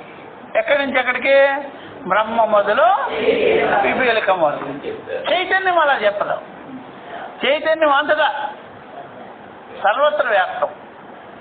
సూది మరమోపన సద్దు లేకుండా దానికి సరిహద్దులు లేదు చైతన్య స్వరూపానికి. కాబట్టి చైతన్య స్వరూపానికి సద్దు కాదు, అది ఉపాధులకు అద్దు. బ్రహ్మ మొదలు పిపీలికం అట్లా అనమాట, ఉపాధికి అద్దు. ఇప్పుడు పంచభూతాలు కూడా అద్దు అంతే. పంచభూతాలు కూడా బ్రహ్మ మొదలు పిపీలిక పర్యంతం. కానీ చైతన్యం బ్రహ్మమునకు బ్రహ్మ మొదలు పిపీలికం కాదు, అంతకు మునుపు అదే ఉంది. ఆ తర్వాత పిపీలికాన్ని దాటి కూడా అదే ఉంది. సర్వత్ర సమం బ్రహ్మ అట్లా అనమాట. ఈ ప్రకారంగా త్రివృత్కరణంగా తేజస్సు ఏదైనా ఉన్నా దానికైనా స్వర్గలోకం అవధిగా ఉంటాయి. అది ప్రసిద్ధమైన ప్రమాణం ఏదీ లేదు అయ్యా. కాబట్టి అలాగైతే త్రివృత్కరణమైన మామూలు తేజస్సు అనే అర్థం చెప్తామంటారా అంటే అప్పుడు పూర్వపక్షం మళ్ళా మొదటికే వచ్చిందనమాట. మళ్ళీ అడుగుతుంది, అదే విషయాన్ని అడుగుతుంది. కాబట్టి నా అని చెప్తున్నాను. కనుక ఇదమేవ ప్రయోజనం యద్ ఉపాస్యత్వం ఇది చేతన ప్రయోజనాంతర ప్రయుక్త ఆదిత్యాదే ఉపాస్యత్వ దర్శనాత్ తాసాం త్రివృత్తి ఏకైకాం కరవాణి ఇది చ విశేష శృతే నచ అత్రివృత్కృతస్యాపి తేజసః విమర్యాదత్వం ప్రసిద్ధం.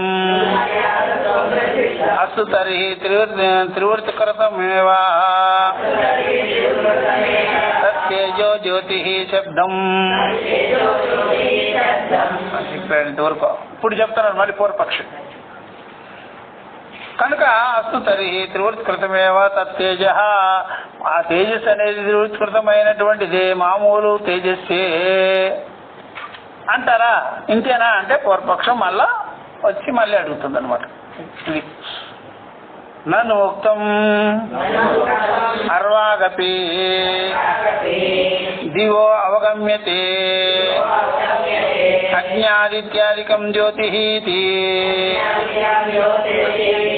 నైష దోష.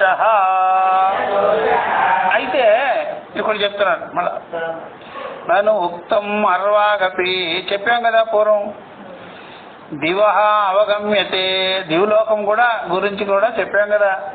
ద్విలోకం జ్యోతిష్ అనేది ద్విలోకం మాత్రమే కాక అంతటా కనబడుతూ ఉన్నది కనుక ఆ అర్థం మళ్ళా ఎలా చెప్తావు అని. అయ్యా పర్వాలేదయ్యా, ఇది పర్వాలేదు, అదేమి దోషమేం కాదు.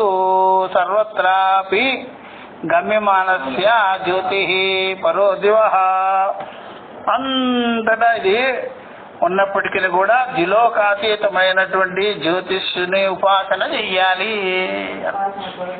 ఉపాసన వరకు చెప్పారు. ఉపాసన అంటే తెలుసుకోవడం, ఉపాసించడం అంటే తెలుసుకోవడం అన్నమాట. అది శృతులు ఎప్పుడైనా ఉపాసన అంటే ఉపా అంటే దగ్గర, దృష్టి పెట్టిట అంటే అత్యంత సామీప్యమైన దృష్టి కలిగి ఉండుట అన్నమాట. దానికోసం చెప్పినది ఇది. ఏదైనా ఉపాసన చేస్తామనుకో ఏకత్వాన్ని కలిగించుకోవడం, చూసారా, ఏకత్వాన్ని కలిగించుకోవడం అన్నమాట. దానికోసం చెప్పబడినది. అందుకనే పరో దివః ఇది ఉపాసనార్థ ప్రదేశ విశేష పరిగ్రహో న విరుధ్యతే. కాబట్టి ఇక్కడ ఉపాసన కూడా చెప్పారు. ప్రత్యేకమైన స్థానాన్ని శృతి చెప్పింది అనవచ్చు కదా, అంటే ఒక స్థానం చెప్పింది కదా, అంటే ఒక స్థానము చెప్పలేదు, ఒక స్థానం కాదు, అది అంతటా వ్యాపింపబడి ఉన్నది. నా విరుద్ధతే నతు నిష్ప్రదేశాపి బ్రహ్మణః ప్రదేశ విశేష కల్పనా భాగిని నతు భాగిని అన్నమాట, విశేష ప్రదేశం. కాబట్టి ఇక్కడ ప్రత్యేకమైనటువంటి స్థానాన్ని గురించి శృతి చెప్పింది అనుకోవచ్చా అంటే, పైన ఉండేటువంటి జ్యోతిష్ను ఉపాసిస్తేనే ఫలమని అర్థము.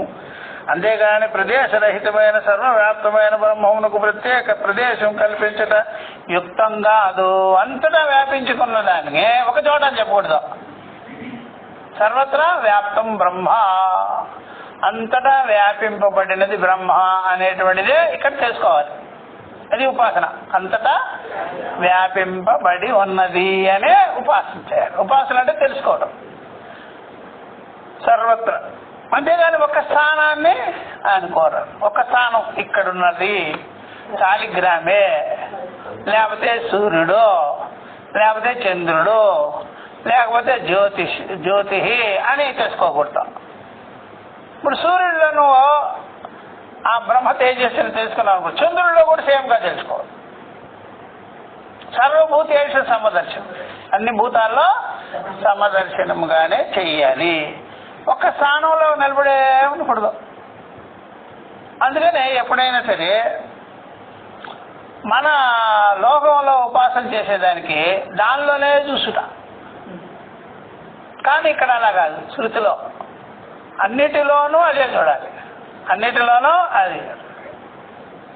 మొదట్లో త్యాగరాజ స్వామి ఆయన ఏం చేశాడు, పంచాయతనాన్ని పెట్టుకొని రాములు అందరు వాళ్ళ పరివారంతో సహా పూజ చేసుకున్నాడు. వాడు అన్న ఏం చేశాడు, తీసి నదిలో పడే, కావేరిలో పడే. తర్వాత ఆయనకి కనువిప్పు కలిగింది, ఏడ్చి ఇక్కడే ఉన్నాడు ఆ రాముడు, అంతటా ఉన్నాడు కదా అని పాట అనుకున్నాడు. మరి మారేవలేదా? ఇప్పుడు మీ అన్నే నీ గురువు, ముందేమో పంచాయతీని పట్టుకొని పూజ చేసుకుంటూ వదిలేవాడు కాదు. ఆ రాములు వారి పరివారం అంతా సీతారామ లక్ష్మణ ఆంజనేయ స్వామి అందరిని పెట్టుకొని మళ్ళీ ఇదే గోళ అని తీసి అసలు కూడా వీళ్ళల్లో అంతే కదా, కొంతమంది నచ్చకపోతే తీసేది. చివరికి ఆయనకి కనువిప్పు కలిగింది. అర్థమైందా? కనువిప్పు కలిగి 3 రోజులు వేసి ఉంటాడేమో అన్నపానాలు లేక. వాడికి బుద్ధి వచ్చి అంతటా ఉన్నాడు రాముడు, ఇక్కడే ఉన్నాడా ఏంటి అనుకుని ఇప్పుడు మళ్ళీ దొరికి మళ్ళీ తీసుకొచ్చి పీఠంలో పెట్టినా సరే దాని మీద మొక్కు తగ్గిపోయింది ఆయనకి. ఇలా సర్వత్ర సమం బ్రహ్మ అక్కడే అనుకోలే, అంతటా ఉన్నాడు పోయి ఆ రాముడు. అది ఇట్లా అన్నమాట. కాబట్టి ప్రదేశమే లేని వాడికి నిష్ప్రదేశమైన వాడు బ్రహ్మమునకు ప్రదేశ విశేషమాన్ని కల్పించటం అనేటువంటిది అది కరెక్ట్ కాదు. ప్రదేశ విశేషమే లేదు. కాబట్టి ప్రదేశ విశేషం కల్పించటము యుక్తం కాదు అని చెప్పేశాం. అంతేకాదు సర్వ పృష్ఠముల యందు పైన చెప్తున్నాడు. ఇప్పుడు సర్వతః పృష్ఠేషు అనుత్తమేషు, ఇది సూత్రంలో ముందు వచ్చింది. ముందు ఉత్తమేషు లోకేషు ఇది చ ఆధార బహత్వ శృతి కార్యే ఉపపద్యతేరన్న ఉపపద్యతేతరాం. కాబట్టి ఈ ప్రకారంగా సర్వ పృష్ఠములు అన్నిటికీ ముందు మన ముందున్న పైనున్న ఉత్తమ అధమ లోకాలన్నిట్లో అనేక ఆధారాలు చెప్పడం బట్టి ఎన్ని ఆధారాలు అన్ని ఆధారం వల్ల ఆధారములకు పరిమితమైనటువంటి కార్యమైనటువంటి ఆదిత్యాది జ్యోతిష్నే చెప్తున్నది. ఆదిత్యాదులు అంటే పైన అంటాం, కింద అంటాం, ఎదురుగా అంటాం అక్కడ. కానీ కారణమైన బ్రహ్మము కాదు. కారణమైన బ్రహ్మం అలా కాదు, అంతటా అనాలి. ఒకవేళ పైన కింద అటు ఇటు చెప్పడం అంతే, కవర్ చేసేయడం అన్ని. ఊర్ధ్వం బ్రహ్మ, అధః బ్రహ్మ, పశ్చాత్ బ్రహ్మ, ఉత్తరంచ బ్రహ్మ అని చెప్పి మూలలు కూడా చెప్పాలి, అన్నీ చెప్పాలి. అప్పుడు సర్వత్ర సమం బ్రహ్మ అని చెప్పాలి, ఆకాశవత సర్వవ్యాపకం అని చెప్పాలి. అట్లా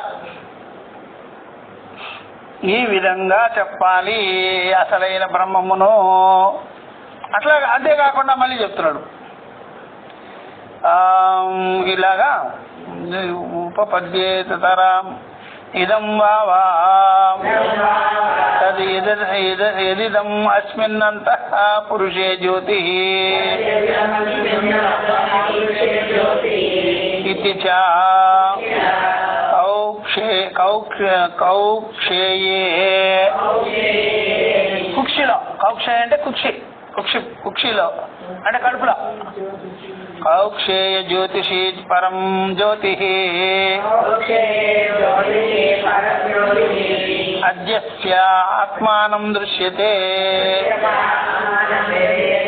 అట్లా ఈ ప్రకారంగా వాళ్ళు ఏం చెప్తున్నారంటే ఈ యొక్క జ్యోతిషు ఈ పురుషుడి యందు ఎప్పుడైనా మనం అంతటా బ్రహ్మాన్ని తెలుసుకోవాలి అన్నప్పుడు బుద్ధికి సాక్షిగా తెలుసుకుంటే అంతటా అవుతారు. మనసుకు సాక్షిగా తెలుసుకున్నప్పుడు సర్వత్ర, కంటితో చూస్తే సర్వత్ర రాదు,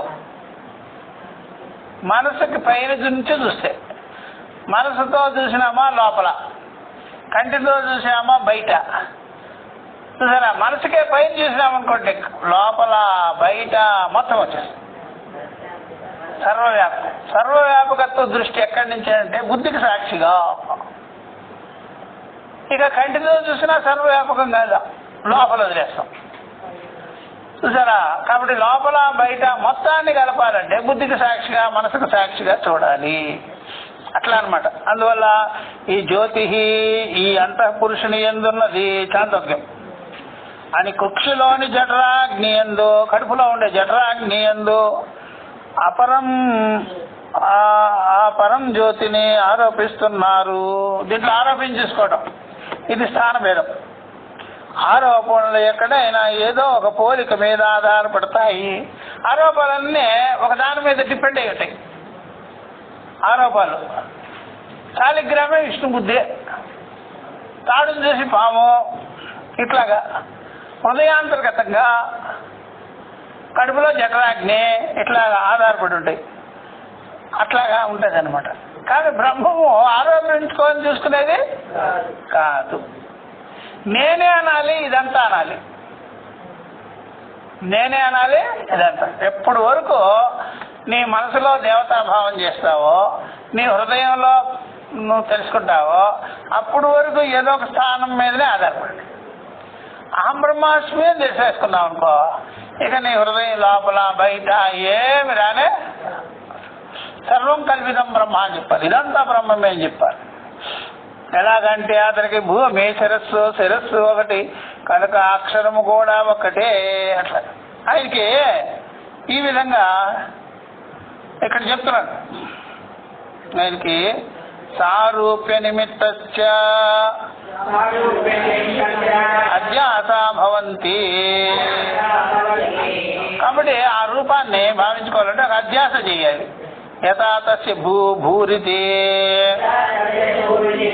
శిరః ఏకం హి శిరః ఏకం హి శిరః ఏకం ఏతదక్షరం ఇతి. కాబట్టి ఆయనకి భూమి అని శిరస్సు అని శిరస్సు ఒకటని కనుక అక్షరం కూడా ఒకటే అని చూసారు. ఈ ప్రకారంగా బృహదారణ్యకంలో చెప్పబడినట్టుగా చెప్తారు. అయితే కౌక్షేయస్యతు అంటే కుక్షిలో ఉండేటువంటి అన్నమాట. జ్యోతిష ప్రసిద్ధం అబ్రహ్మత్వం.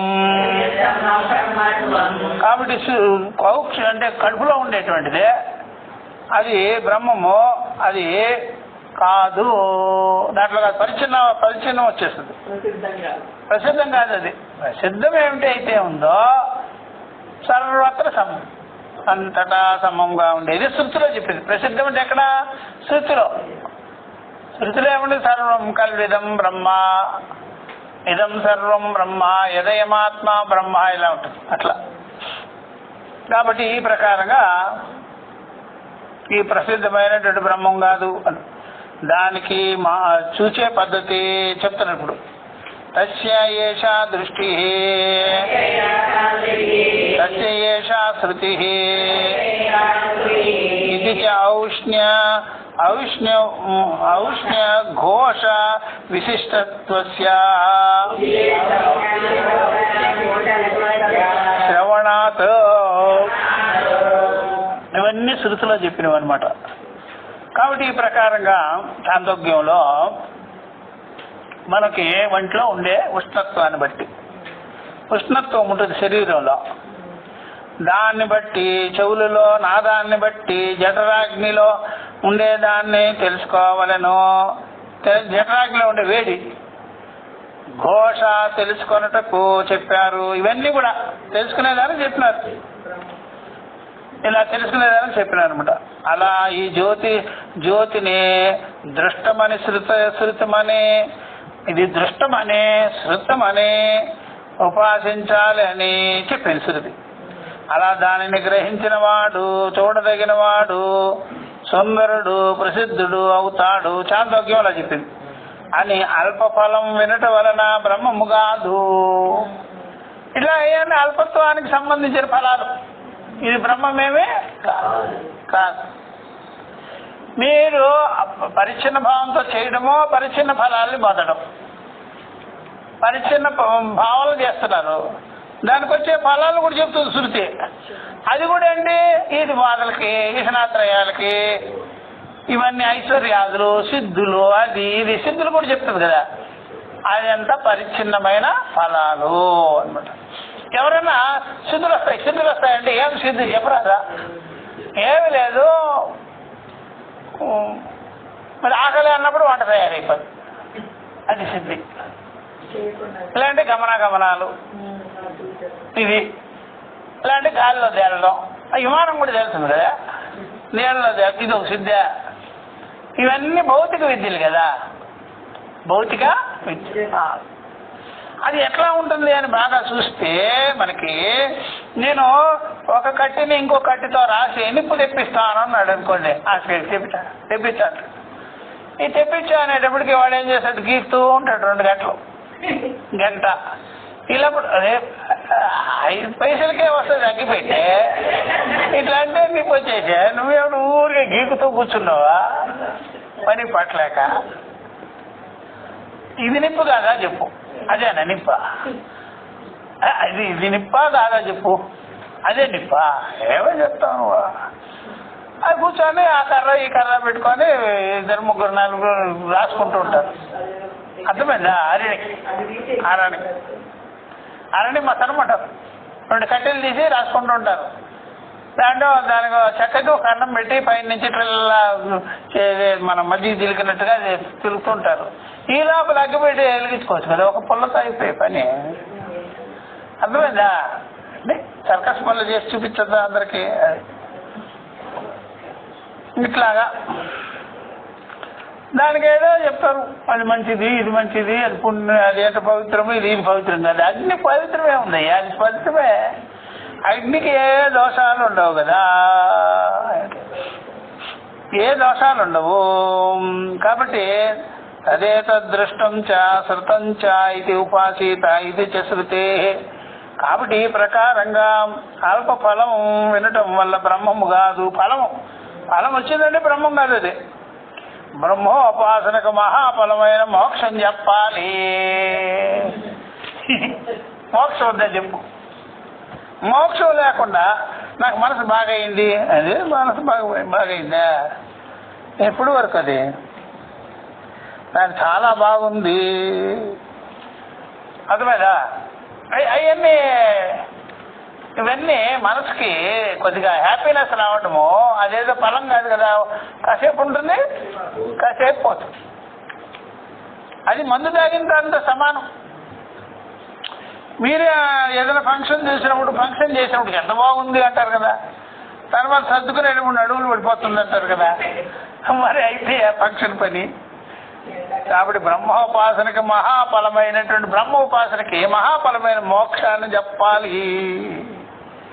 అదే ఇక్కడ అందువల్ల అందుకని చెప్తున్నాడు, చక్షుషస్య సుతః భవతి యః ఏవం వేద వేద ఇది చ అల్పఫల శ్రవణాత్ అబ్రహ్మత్వం. అల్ప పదాలు కలుగుతుంటే అదే నిలిచిపోయినది, అబ్రహ్మత్వం కదా. కాబట్టి బ్రహ్మత్వము, బ్రహ్మజ్ఞానం వల్ల మోక్షం కదా. మహతే హి ఫలాయ బ్రహ్మ ఉపాసనమితి ఇష్యతే. గొప్ప ఫలం ఏంటయ్యా అంటే గొప్ప సిద్ధి అని కూడా పెట్టుకో. గొప్ప సిద్ధి ఏదంటే మోక్ష జ్ఞానం. అహం బ్రహ్మాస్మి అనే జ్ఞానం కలిగితే, అహం బ్రహ్మాస్మి అనే మాట విన్నా సరే గొప్ప మాట. అది అవగతమైపోతే అంతకంటే ఏం సిద్ధి అయ్యాది? మిగిలినవన్నీ దండగా. అందుకని చేసేది ఎవడైనా చెప్పకూడదు, ముందేదాన్ని చెప్పు చూద్దాం. ముందే చెప్పు, నేను అయ్యున్నానో చెప్పు. నీకు మంత్రం ఇస్తాను, మంత్రం వద్దాం. తత్వమసి మంత్రం చెప్పు చూద్దాం, దానికి అర్థం అదే మంత్రం గొప్ప. అది చెప్తే నేను పీఠ మీదకి పెట్టుకుంటాను, ఎత్తేసి ఉంటాను. అర్థమైందా? ఎత్తేయడమే ఇక అంతే.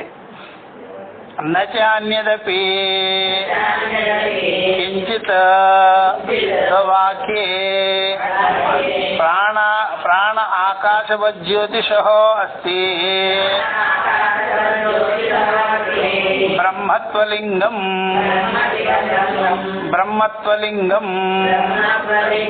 నచ బ్రహ్మత్వలింగం అని అర్థం. అట్లా కాబట్టి అంతేకాదు, ఇక్కడ ఈ వాక్యశేషంలో ఇంకా ఉన్నాయి. ఇంతకుముందు ప్రాణ ఆకాశాది శబ్దాల వద్ద ఉన్నట్లు ఈ జ్యోతి బ్రహ్మమే అన్నలింగం అది లేదు, అన్నలింగం లేదు. దీనికి పూర్వవాక్యంలో కూడా బ్రహ్మం లేదు. బ్రహ్మం అనే చెప్పరు, అక్కడ బ్రహ్మం అనే మాట చెప్పరు. గాయత్రి ఇదంతా అని ఛందస్సులో చెప్పారు, అవే ఉన్నాయి ఇక్కడ. కాబట్టి ప్రాణ ఆకాశ వజ్యోతిష అస్తి బ్రహ్మత్వలింగం నచ బ్రహ్మత్వలింగం నచ పూర్వస్మిన్నపి వాక్యే బ్రహ్మ నిర్దిష్టమచి.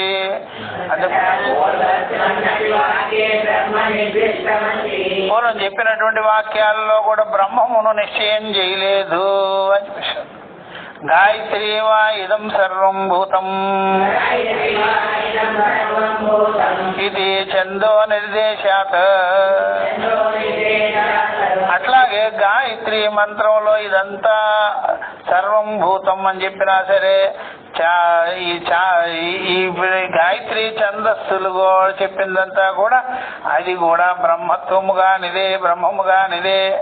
ఒకవేళ చెప్తున్నప్పుడు అతాపి కథంచిత్ పూర్వస్మిన్ వాక్యే బ్రహ్మ నిర్దిష్టం స్యాత్. దీనికి పూర్వం వాక్యంలో కూడా బ్రహ్మం అనే మాటే రాలేదు. ఒకవేళ పూర్వవాక్యంలో బ్రహ్మం చెప్పబడినా సరే, ఈ వాక్యంలో ఆ బ్రహ్మమే ఇదని చెప్పదగిన గుర్తు కూడా లేదు. కాబట్టి ఈ వాక్యంలో బ్రహ్మం అని చెప్పటం లేదు. అసలు దీన్ని చెప్తున్నాడు ఇప్పుడు. ఏవమపి నస్యైహ ప్రత్యభిజ్ఞానమస్తి. కాబట్టి ఇది ఇక్కడ కూడా ఈ ప్రతిభిజ్ఞ చేసి చూస్తే ఇది కూడా బ్రహ్మత్వంగానే కాదు అని చెప్పేసి.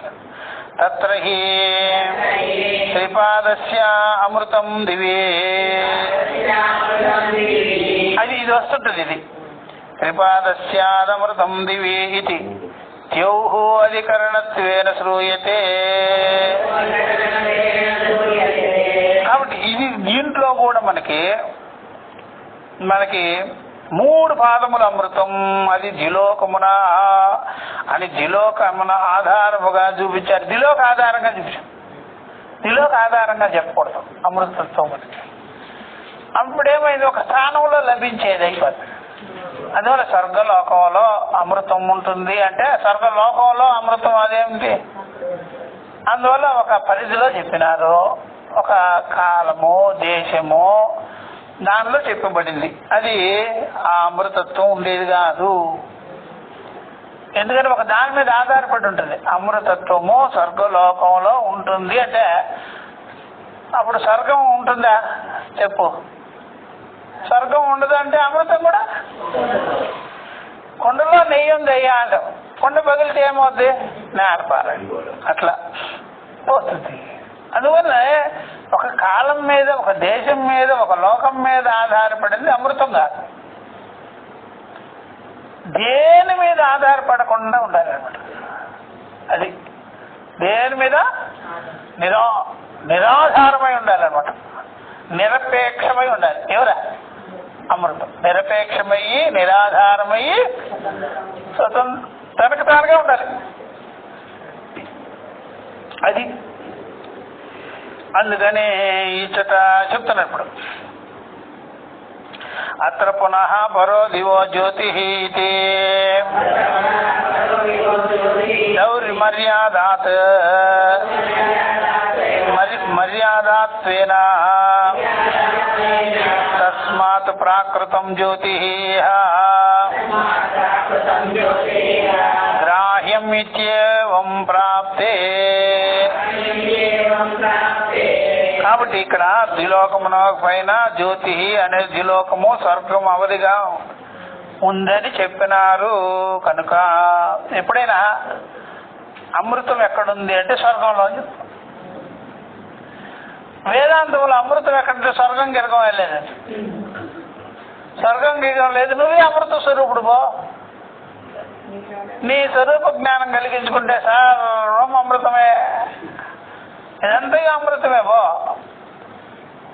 అంటే ఒక కాలము దేశము అవధులు లేకుండా ఉన్నది చెప్తారు.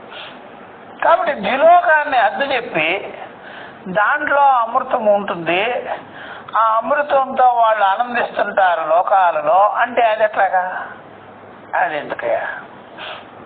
అందుకనే ఆయన చెప్పినంత వరకు మాకు అమృతమే ఆనందమే అంటే ఆయన ఆపేస్తే ఏమయ్యా? మన స్వరూపము అమృతము ఆనందము అని చెప్పాలి. కానీ ఏదో ఒకటి చెప్పి దాంట్లో ఉన్నంత వరకేనా ఇది? భజన చేసుకునేంతవరకు ఆనందమా? భజన ఆపేస్తే ఆనందం బతి ప్రియ. అది స్వరూపమై ఉండాలి. కాబట్టి ఇక్కడ జ్యోతి బ్రహ్మం కాదు. జ్యోతి అనేది బ్రహ్మం కాదు. జ్యోతి కంటే జ్యోతి ఉండాలి. జ్యోతి కంటే జ్యోతి అయి ఉండాలి.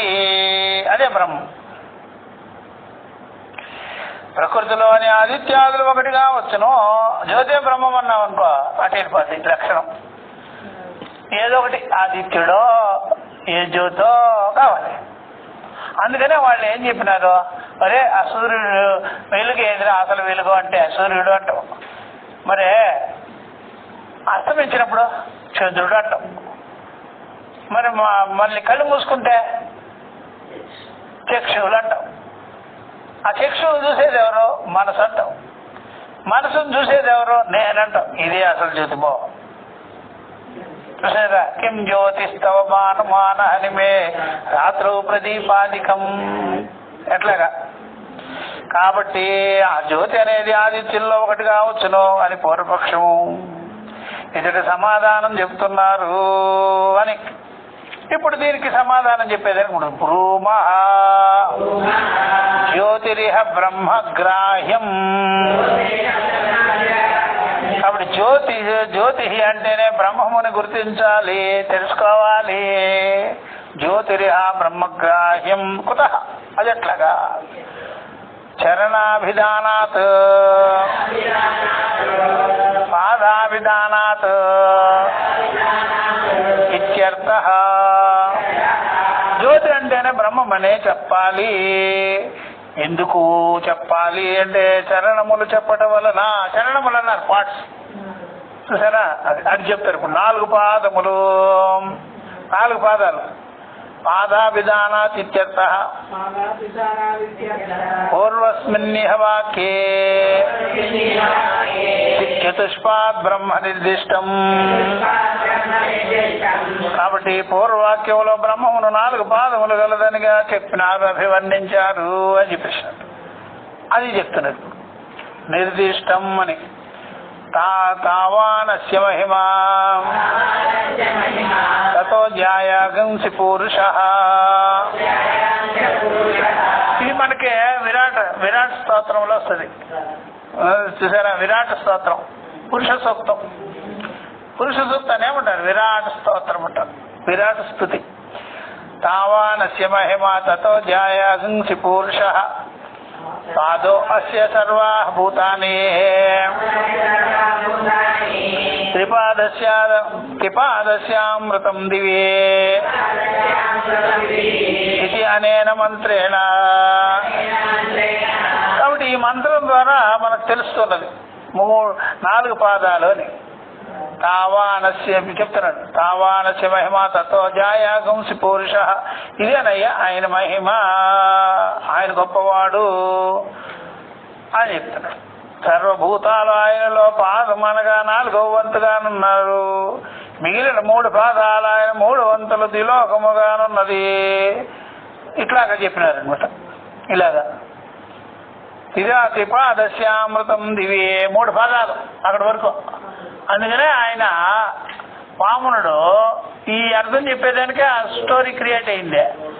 3 పాదాలు ఆయన అన్ని లోకాలు జయించుకొని ఉన్నాడు శిబి చక్రవర్తి. 3 పాదాలు చేశాడు. ఇంకో పాదం ఏదా ఈరా అంటే నా దగ్గర ఎక్కడుందంటే అయిపోయింది. అంటే వాడు ఆత్మజ్ఞానం లేనివాడు. ఆత్మజ్ఞానం లేకపోయేటప్పటికి, ఆత్మజ్ఞానం లేకపోతే అహంకారం మీద ఉండేది. కాబట్టి ఆత్మజ్ఞానం లేనివాడు ఇన్ని లోకాలు వ్యాపించుంటాడు. ఆత్మజ్ఞానము ఏ లోకము కాదు, నీవే అయ్యున్నావు. అందువల్ల ఇన్ని లోకాలు వ్యాపించిన వాడికి అహంకారం ఉంటుంది, ఆత్మజ్ఞానం కలిగించుకున్న వాడికి అహంకారం ఉండదు. అందువల్ల అహంకారం మీద అడుగుపెట్టాడు నేను. వాడి మీదే వాడిని ఎత్తిన పెట్టాడు. వాడు అడిగిపోయాడు తప్ప. అంటే అర్థమేంటి? ఆయన అహంకారాన్ని అనగొట్టేశాడు. అంటే అహంకారాన్ని అనగొడితే ఆత్మజ్ఞానము కలుగుతుంది అట్లా. ఇప్పుడు ఆత్మజ్ఞానం కలగాలంటే అహం ప్రత్యయం పడిపోవాలి. కాబట్టి అహం ప్రత్యయంలో 3 లోకాలు ఉంటుంది. 3 లోకాలు ఉపాసన చేస్తాం. 3 లోకాల ఉపాసన చేస్తాం అహంకారంతో. 3 లోకాలు సంపాదించుకుంటాం. కానీ తన స్వరూప జ్ఞానం లేకపోతే ఆ 3 లోకాలు హెచ్చు తక్కువ ఎఫెక్ట్ వీడిలో ఉంటుంది. అది ఎప్పుడు సాధన సాధ్యాల మీదే డిపెండ్ అయి ఉంటుంది. 3 లోకాలు దేని మీద? సాధన సాధ్యాలు. అట్లాగా మనం ఇళ్ళు వాకుళ్ళు అన్ని పెట్టుకుంటాం, గుళ్ళు గోపురాలు పెట్టుకుంటాం, అన్ని చాకరీ చేయలేనప్పుడు బాధ. అప్పుడు వీడు ఇంత సంపాదించినా సరే వాడికి బాధలు ఉన్నాయి. మరి ఎలాగ బాధలు పోవాలంటే సాధన సాధ్యాలన్నీ వదిలేసుకోవాలి, సిద్ధమైనటువంటి ఆత్మజ్ఞానం కలిగించుకోవాలి. ఆత్మజ్ఞానం లేకపోతే ఈ 3 లోకాల సాధన సాధ్యాలు ఉంటాయి. 3 లోకాలు సాధన సాధ్య లోకాలు, నిలోక పర్యంతం. అందుకని ఆ బ్రహ్మ భూనాల్లోక పునరావర్తినోర్చిన అప్పుడు వీడు ఏం చేయాడు, 3 లోకాల సాధన సాధ్యములతో అనిత్యములైనటువంటి దానితో పడి ఉంటాడు కదా, అందుకని దుఃఖ దోషాలు తొలగవు. కానీ ఇప్పుడు ఏం చేయాలి, అవన్నీ పోవాలంటే తన ఆత్మజ్ఞానం అనే పాదం, ఆత్మజ్ఞానం అనే పాదం తురియాత్మ జ్ఞానం కలిగించుకోవాలి. అట్లా అందుకనే కావాలస్య మహిమాతతో జాయ గంసి పురుష పాదో అస్య సర్వభూతాని త్రిపాదస్యామృతం దివి ఇది అనేన మంత్రేణ తత్ర చెప్తున్నాడు. యత్ చతుష్పాదో బ్రహ్మణః శ్రీపాదత్వం జి సంబంధి రూపం నిర్దిష్టం. కాబట్టి ఈ ప్రకారంగా ఇదంతా కూడా 3 పాదాలు 3 వంతులు ఇవన్నీ కూడా ద్విలోక పర్యంతంగా ఉంది. కాబట్టి 4 పాదాలు బ్రహ్మం. ఇక్కడ 4 పాదాలు బ్రహ్మంలో 3 పాదాలు మొత్తం జగత్తంతా వచ్చేసేసి ఇక్కడ నుంచి దిగువ లోకాల నుంచి ఎగువ లోక పర్యంతమే ఇక్కడ ఉండే జగత్తు. అందుకనే ఇవన్నీ జగత్తు వచ్చేసింది. మరి జగద అధీశుడు జగదాత్మ జగదీశ్వరుడు ఎక్కడున్నాడు, అది ఆయనలో ఉంటుంది. 4వ పాదం 4వ పాదమే జ్ఞానము. 3 పాదాలు అజ్ఞానం, 3 పాదాలు అజ్ఞానము, 4వ పాదం జ్ఞానం. కాబట్టి మిగిలిన అమృత పాదత్రయము జిలోక సంబంధమైనది అని చెప్పబడింది. దానిని ఇచ్చిన జిలోకమనగా అవధి కలిగి ఉన్నది, హద్దులున్నాయి, దానికే లిమిట్స్, అలా గుర్తించాలి. అది కాదని ప్రకృతి సంబంధమైన జ్యోతిని కల్పిస్తే ప్రకృతమైన దాన్ని వదలడం, అప్రకృతమైన జ్యోతిని స్వీకరించటం అనే 2 దోషాలు వస్తాయి. ఇది అనమాట. కాబట్టి ఇక్కడ తదేవ ఇహ ఈ సంబంధాత్ అంటే జిలోక సంబంధాత్ నిర్దిష్టమితి ప్రతిభిజ్ఞాయతే తత్ పరిత్యజ్య ప్రాకృతం జ్యోతి కల్పయతః ప్రకృతః నా అప్రకృత ప్రక్రియే ప్రసజ్యేతాం. ఇప్పుడేమవుతుంది, ఒకటి వదిలిపెట్టడం ఇంకోటి పట్టుకోవడం అవుతుంది. కానీ వదిలేది పట్టుకునేది కాదు. ఇక్కడ 3 లోకాలను వదలడము, ఈ 4వ దాన్ని పట్టుకోవడం కాదు. ఇక్కడ అట్లా చెప్పకూడదు. 3 లోకం అమృతం, అది బ్రహ్మం కాదు కదా, దాన్ని వదిలేస్తామా? మళ్ళీ బ్రహ్మమైనటువంటిది దాన్ని స్వీకరిద్దామా ఆ జ్యోతిని అని ఈ 2 దోషాలు వస్తాయి, వదలడం పట్టుకోవటం. అట్లా ఉండకూడదు. మళ్ళా అందుకని అది ఉండకూడదు. అసలు బ్రహ్మాన్ని తెలుసుకుంటే చాలు, ఏ లోకం ఉండదు. ఇక బ్రహ్మాన్ని తెలుసుకుంటే అన్ని లోకాలు బ్రహ్మము యందే ఉంటాయి. అది అందువల్ల ఇది వచ్చింది. న కేవలం జ్యోతిర్వాక్య ఏవ బ్రహ్మానువృత్తి. కాబట్టి ఇక్కడ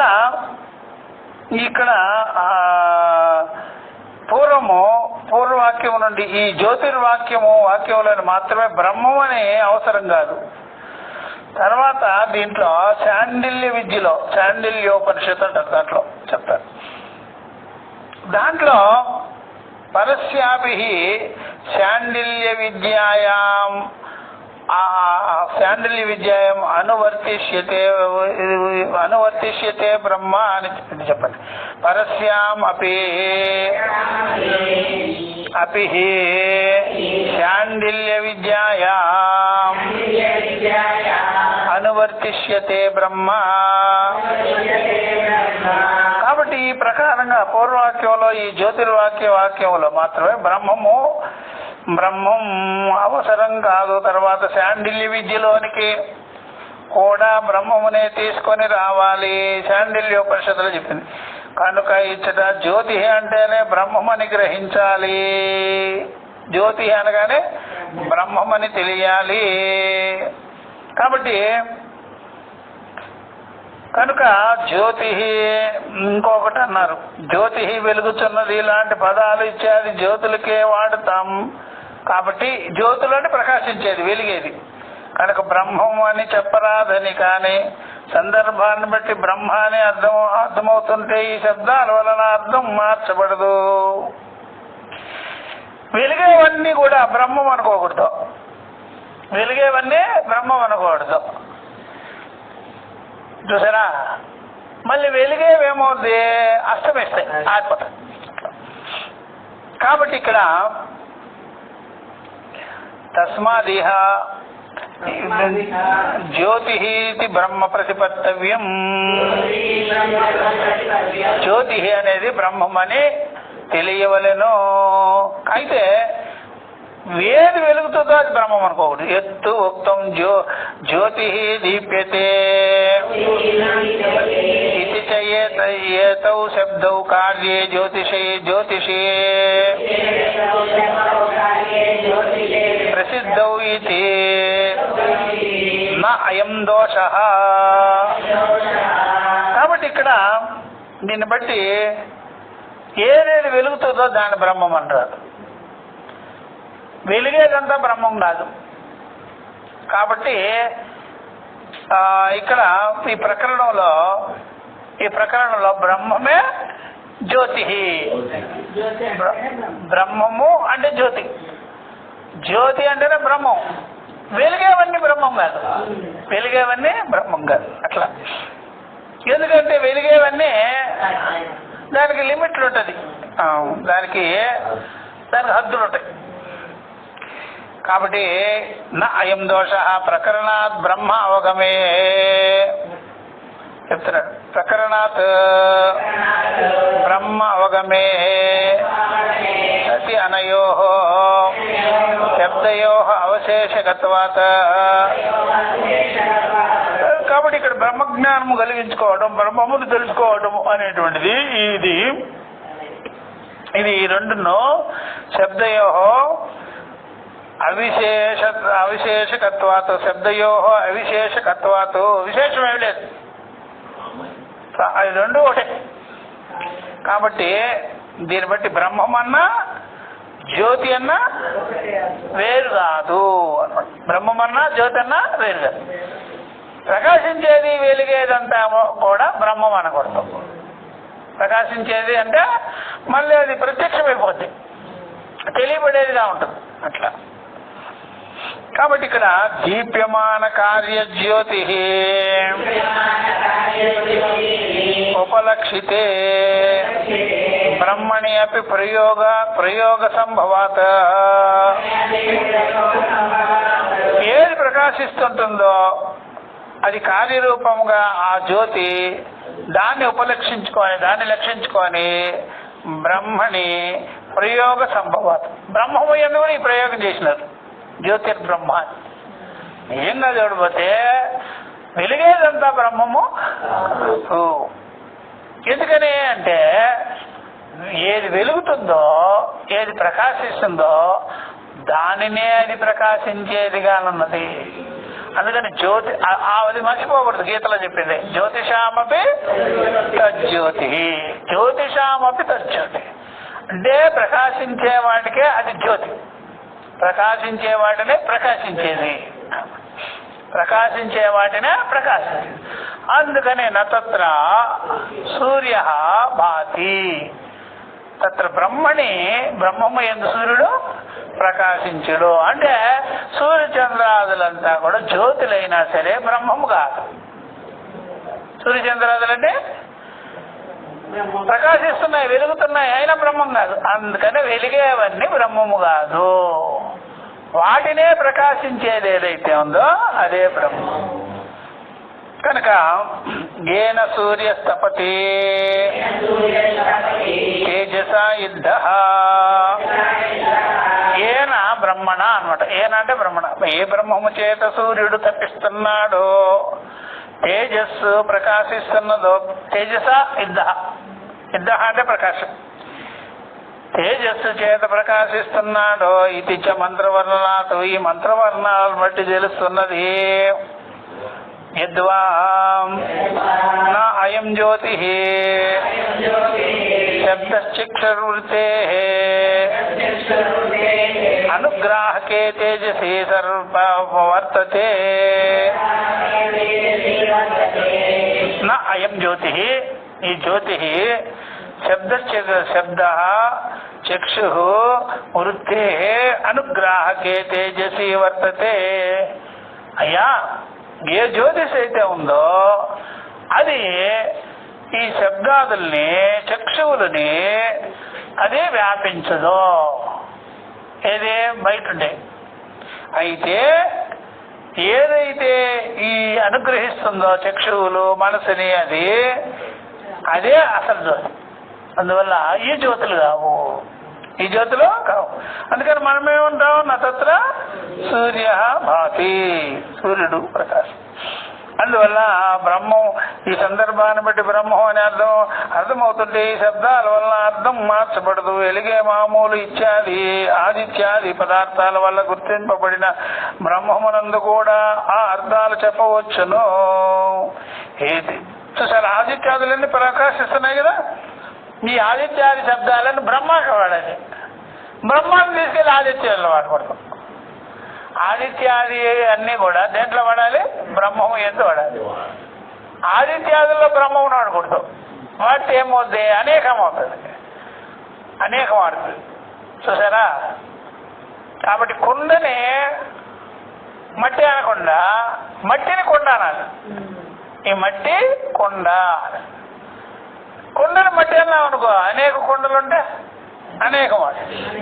అందువల్ల ఆదిత్యాదులు బ్రహ్మం అనకూడదు, బ్రహ్మము ఎందే ఆదిత్యాదులు గుర్తించాలి, తెలుసుకోవాలి. కాబట్టి బ్రహ్మమునందు కూడా ఆ అర్థాలు చెప్పవచ్చును. అర్థాలన్నీ సూర్యుడు, చంద్రుడు, నక్షత్రాదులు ఇవన్నీ బ్రహ్మం ఎందే చెప్పాలి. ఏ తేజస్సు వలన దీప్తుడై సూర్యుడు వెలుగుతున్నాడో అని తైత్రీయ బ్రాహ్మణంలో ఉంది. ఏ తేజస యుద్ధ అని.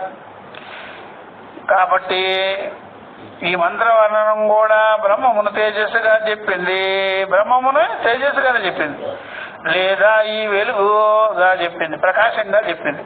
కేవలం చీకటిని పోగొట్టి కళ్ళకు అవకాశం ఇచ్చేటువంటి వెలుగు అనే అర్థం చెప్పదు. చీకటిని పోగొట్టేది అనకూడదు. చూసారా, చీకటిని పోగొట్టేది వెలుగు, బ్రహ్మం కూడా అంతే అని చెప్పకూడదు. అప్పుడు చీకటిని పోగొట్టేది ఎవరు, సూర్యుడు మామూలు.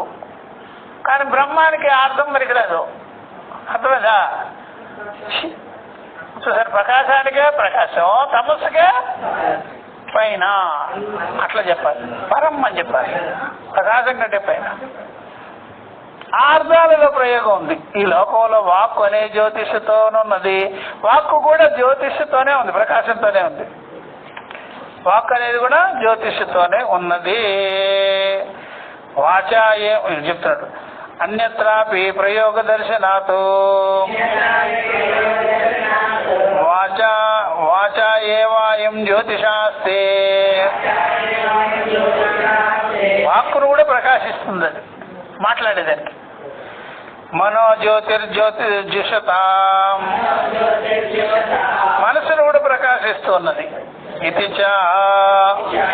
చూసారా, మరి సూర్యుడు మనసును ప్రకాశించడు, వాక్కును ప్రకాశించడు. చూసారా, కంటిని ప్రకాశించడు. అట్లా ఇప్పుడు సూర్యుడు ప్రకాశిస్తే అన్ని లోకాలు సూర్యుడు ప్రకాశిస్తాడు అని చెప్తాం కదా మాట వరుసకే. మరి కలుగులో ఎందుకు ప్రకాశించడం? కలుగులో పాము పుట్టుంటుంది, చెద పుట్టుంటుంది, చీమల పుట్టుంటుంది, దానిలో పోదు సూర్యుడు.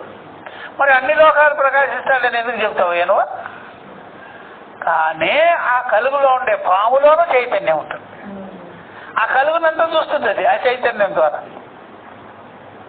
చెద చూస్తుంది అంతా, దాని లోపల ఎక్కడెక్కడికి పోయిందో చెద,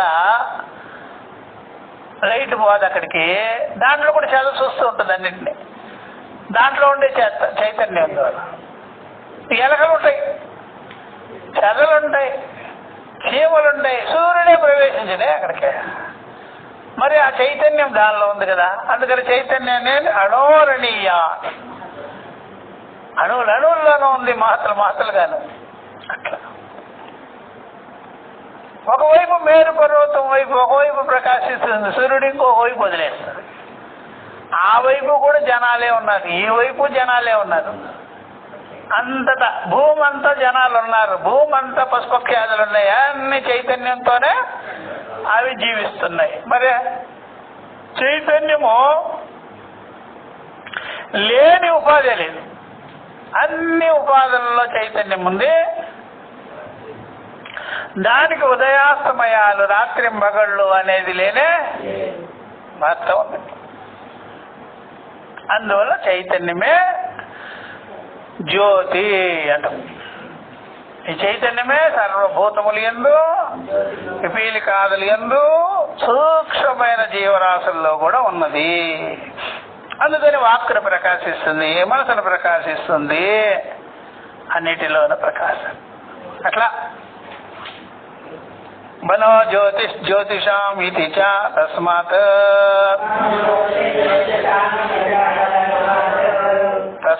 యజ్జత్ కస్యచిత్ అవభాసకం తత్తజ్యోతిః శబ్దేన విధీయతే. తస్మాత్ కనుక యజ్యద్ కస్యచిత్ అవభాసకం, ఏదేది ప్రకాశమానమవుతున్నదో, ఏదేది ప్రకాశిస్తున్నాయో, ఏదేది గుర్తిస్తున్నాయో అదంతా కలిపి చూసారా, అవన్నీ కలిపి జ్యోతి ప్రకాశముతోనే అవభాసకం. యజ్యత్ కస్యచిత్ అవభాసకం తత్తజ్యోతి, అదంతా ప్రకాశమే. శబ్దేన విధీయతే, ఈ శబ్దం ద్వారా మనము తెలుసుకోగలుగుతున్నాము. జ్యోతిష్ శబ్దము చేతనే మనము తెలుసుకొస్తున్నాము, భాషిస్తున్నాము. దానినే జ్యోతి అంటారు, దానినే జ్యోతి. కాబట్టి మొత్తము జగత్తంతా కలిపి లోపల బయట అంతటా ఆ ప్రకాశం ద్వారానే సమస్తము కూడా ప్రకాశిస్తూ ఉన్నాయి, అన్నింటినీ ప్రకాశిస్తున్నారు. కాబట్టి ఆయన వెలుగుచుండగా సర్వము అనుసరించి వెలుగును. అది సస్య భాష ఇదమంట చెప్పలా. అది తథా సతే బ్రహ్మణోపి చైతన్య రూపస్య సమస్త జగత్ అవభాస హేతుత్వాత్ ఉపపన్నః జ్యోతిష్ శబ్దః. తథా సతి ఇట్లుండగా బ్రహ్మణః అపి బ్రహ్మము చైతన్య ప్రకాశము ద్వారా, చైతన్య ప్రకాశేన చైతన్య రూపస్య సమస్త జగత్ని అవభాస ప్రకాశిస్తున్నాడు. ఈ కారణం వల్ల అవభాస హేతుత్వాతో, ఈ కారణం వల్ల జ్యోతిష్ శబ్దము సంభవము, ఈ కారణం వల్ల జ్యోతిష్ శబ్దము సంభవమై ఉన్నది అనవచ్చును. అందువల్ల తస్య తమేవ భాంతం అనుభాతి సర్వం తస్య భాసా సర్వమిదం విభాతి తం ఏవ భాంతం. ఆయన యొక్క వెలుగుతోనే ఇదంతా కూడా వెలుగుతున్నది, అన్ని కూడా వెలుగుతున్నాయి. ఆయన వెలుగుతుండగానే సర్వము ఆయనను అనుసరించి వెలుగుతున్నాయి. ఆయన వెలుగుకి లోటు లేదు, చూసా, ఆయన వెలుగుకి లోటు లేదు. సమస్త భూతములకి చూసారా, వీటికి ఉపాధిని బట్టి లోటు ఉంటుంది ఉండదు. ఉపాధిని బట్టి, వాటి వ్యవహారాన్ని బట్టి ఆయన వెలుగు లోటు లేదా. వీళ్ళకి నిద్ర వచ్చినారనుకోండి ఆయన వెలుగుతూనే ఉంటాడు, వీళ్ళు మేలుకున్నారనుకోండి ఆయన వెలుగుతూనే ఉంటాడు. ఈ ఉపాధుల్లో అప్ అండ్ డౌన్ ఉండొచ్చు, కానీ నిరుపాధికంగా ఉండే చైతన్య జ్యోతికి మాత్రం ఏ మాత్రమో ఆయనకి లేవు. చూసారు, ఆయనకి సెలవులే, వీళ్ళకి ఉన్న ఉపాధులకి ఆయన సెలవే ఎప్పుడు ప్రకాశిస్తూనే ఉంటాడు. ఆయన అనుసరించుకొని ప్రకాశించేవాళ్ళు చూసారా, ఆయన ఉండడు అని కాదు, ఆయన ఎప్పుడు ఉంటాడు. వీళ్ళు ఆయన ప్రకాశంలోనే మేల్కుంటారు, ఆయన ప్రకాశంలోనే కలగంటుంటారు, ఆయన ప్రకాశంలోనే నిద్రపోతుంటారు, ఆయన ప్రకాశంలోనే పుడుతుంటారు, ఆయన ప్రకాశంలోనే చచ్చిపోతుంటారు, ఆయన ప్రకాశంలోనే సుఖ దుఃఖాలు అనుభవిస్తుంటారు. ఆయన ప్రకాశం మాత్రం ఎప్పుడూ ఉంటుంది. ఎలాగ డ్రామా స్టేజ్ మీద ఉండే లైట్ ఎన్ని పాత్రలైనా చూపిస్తూనే ఉంటుంది, అది ఆగదు. వచ్చే పాత్రలు పోయే పాత్రలు వస్తుంటాయి పోతుంటాయి, స్టేజీ లైట్ మాత్రం అలాగ ఉంటుంది. కాబట్టి ఆయన ప్రకాశం నిత్య ప్రకాశమయ్యే సర్వభూతస్థమయ్యే చూసారా తమసుకు కూడా ప్రకాశమయ్యే సాక్షిగా ఉంటుంది. అందుకని తస్య భాష సర్వమిదం విభాతి తద్దేవా జ్యోతిషాం జ్యోతి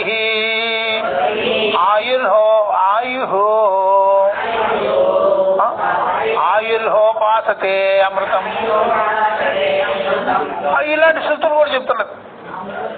కాబట్టి ఆయన కౌశిక సూర్యాది దేవతలు అదే జ్యోతిష ఆయువుగా ఉన్నది, అదే అమృతంగా ఉన్నది. సూర్యాది దేవతలకి అదే జ్యోతి, అదే ఆయువు, అదే అమృతము. జ్యోతి ఉంది వాళ్ళల్లో, ఆయువు ఉంది, అమృతత్వం ఉంది. చూసారా, ప్రకాశము, ఆయువు, అమృతం. దానిని దేవతలు ఉపాసించెదరు, దాన్నే కోరుకుంటుంటారు. అయ్యా మేము ప్రకాశంగా ఉండాలి, మేము వాయువుగా ఉండాలి, మేము ఆయువుతో ఉండాలి, మేము అమృతంగా ఉండాలి, అమృతంగా ఉండాలి అని వాళ్ళు కోరుకుంటుంటారు. ఇలా ఉపాసన చేస్తారు. ఇది బృహదారణ్యకంలో కూడా ఉంది. కనుక బ్రహ్మమును జ్యోతి అనడం న్యాయమే అని చెప్తున్నాడు. కాబట్టి ఈ ప్రకారం ఇత్యాది శృతిభ్యస్య యదపి యుక్తం యుహు మర్యాదాత్వం సర్వగతస్య బ్రహ్మణః నా ఉపపద్యతే ఇతి. కాబట్టి యద్యపి ఉక్తం జిహు మర్యాదాత్వం, జిలోకం అనేటువంటిది హద్దు కలిగి ఉన్నది. సర్వగతస్యమైన బ్రహ్మమునకు అది లేదు, హద్దు లేదు. హద్దు లేని బ్రహ్మము, హద్దు లేనే బ్రహ్మం. దీనికి ఏదైనా విధి నిషేధము, పుణ్యము పాపము కర్మ అది ఇది ఇవన్నీ లిమిట్స్ వాడుకుంటాయి. బ్రహ్మమునకు లిమిట్ లేదు అనమాట. ఇక్కడ ఏమి రాదు దానికి. అట్లా అనమాట. ఇప్పుడు ఈ బ్రహ్మ జ్ఞానము మనం పొందితేనే పొందబడేదా, లేకపోతే తెలుసుకుంటేనే అయ్యున్నదా? తెలుసుకుంటేనే అయ్యున్నది. మనకు తెలుసుకున్నామని మనకెలా తెలుస్తుంది? అర్థం తెలుసుకుంటేనే అర్థమే. తెలుసుకున్నామని మనకెలా తెలుసు?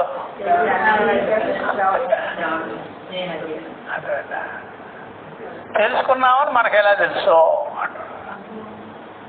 ఇప్పుడు కుండాన్ని తెలుసుకున్నావు, కుండాన్ని తెలుసు. ఆ కుండాన్ని తెలిసినప్పుడు తెలిసిందా లేదా కుండానే?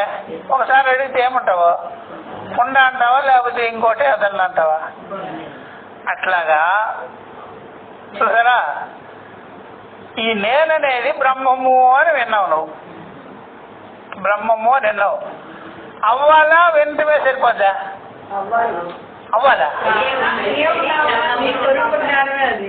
ఈ నేను బ్రహ్మమే అని చెప్పినారు, తత్వమసి అని. నువ్వు బ్రహ్మమై ఉన్నావని విన్నావా లేదా? విన్నావు. వింటే ఇప్పుడేం చేయాలి?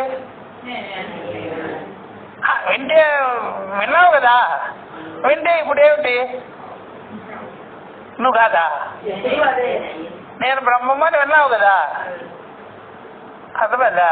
నేను బ్రహ్మము, నువ్వు తత్వమసి చెప్పగానే నువ్వు తత్వమసి వాక్యాన్ని విచారం చేసిన తర్వాత అహం బ్రహ్మాస్మి అనేది నీకు వినిపించిందా లేదా? అర్థమైందా? విన్నావా లేదా? నేను ఇప్పుడు ఏమన్నారు నిన్నంటే నన్ను బ్రహ్మము అన్నారు, అర్థమైందా? నువ్వు దానిని పక్కకి పెట్టేసేసి వ్యవహారంలో పడ్డావు అనుకో, నువ్వు బ్రహ్మం కదా కదా. ఇప్పుడు షాప్కి వెళ్ళావు, షాప్కి వెళ్ళి బంగారు నగ కొనుక్కొచ్చినావు, వేసుకోకుండా నువ్వు గుట్లో పెట్టావు, కొన్నావా లేదా? ఉందా లేదా నీ దగ్గర నగ? ఎక్కడుంది? బాక్సులో పెట్టావు. వేసుకుంటేనే నీది, అదే వీటిలో పెడితే నీది కదా. నువ్వు వ్యవహారంలో పడ్డావు, వ్యవహారంలో పడినప్పుడు వ్యవహారం చేస్తుంటావు, అప్పుడు నువ్వు బ్రహ్మమే కదా. మరి నాకు దుఃఖం ఎందుకు వచ్చిందా? దుఃఖం ఎవరికి? బ్రహ్మంకి వచ్చిందా? మనసుకు వచ్చింది. మనసుకు దుఃఖం రావడం ఇంకేం వస్తుంది?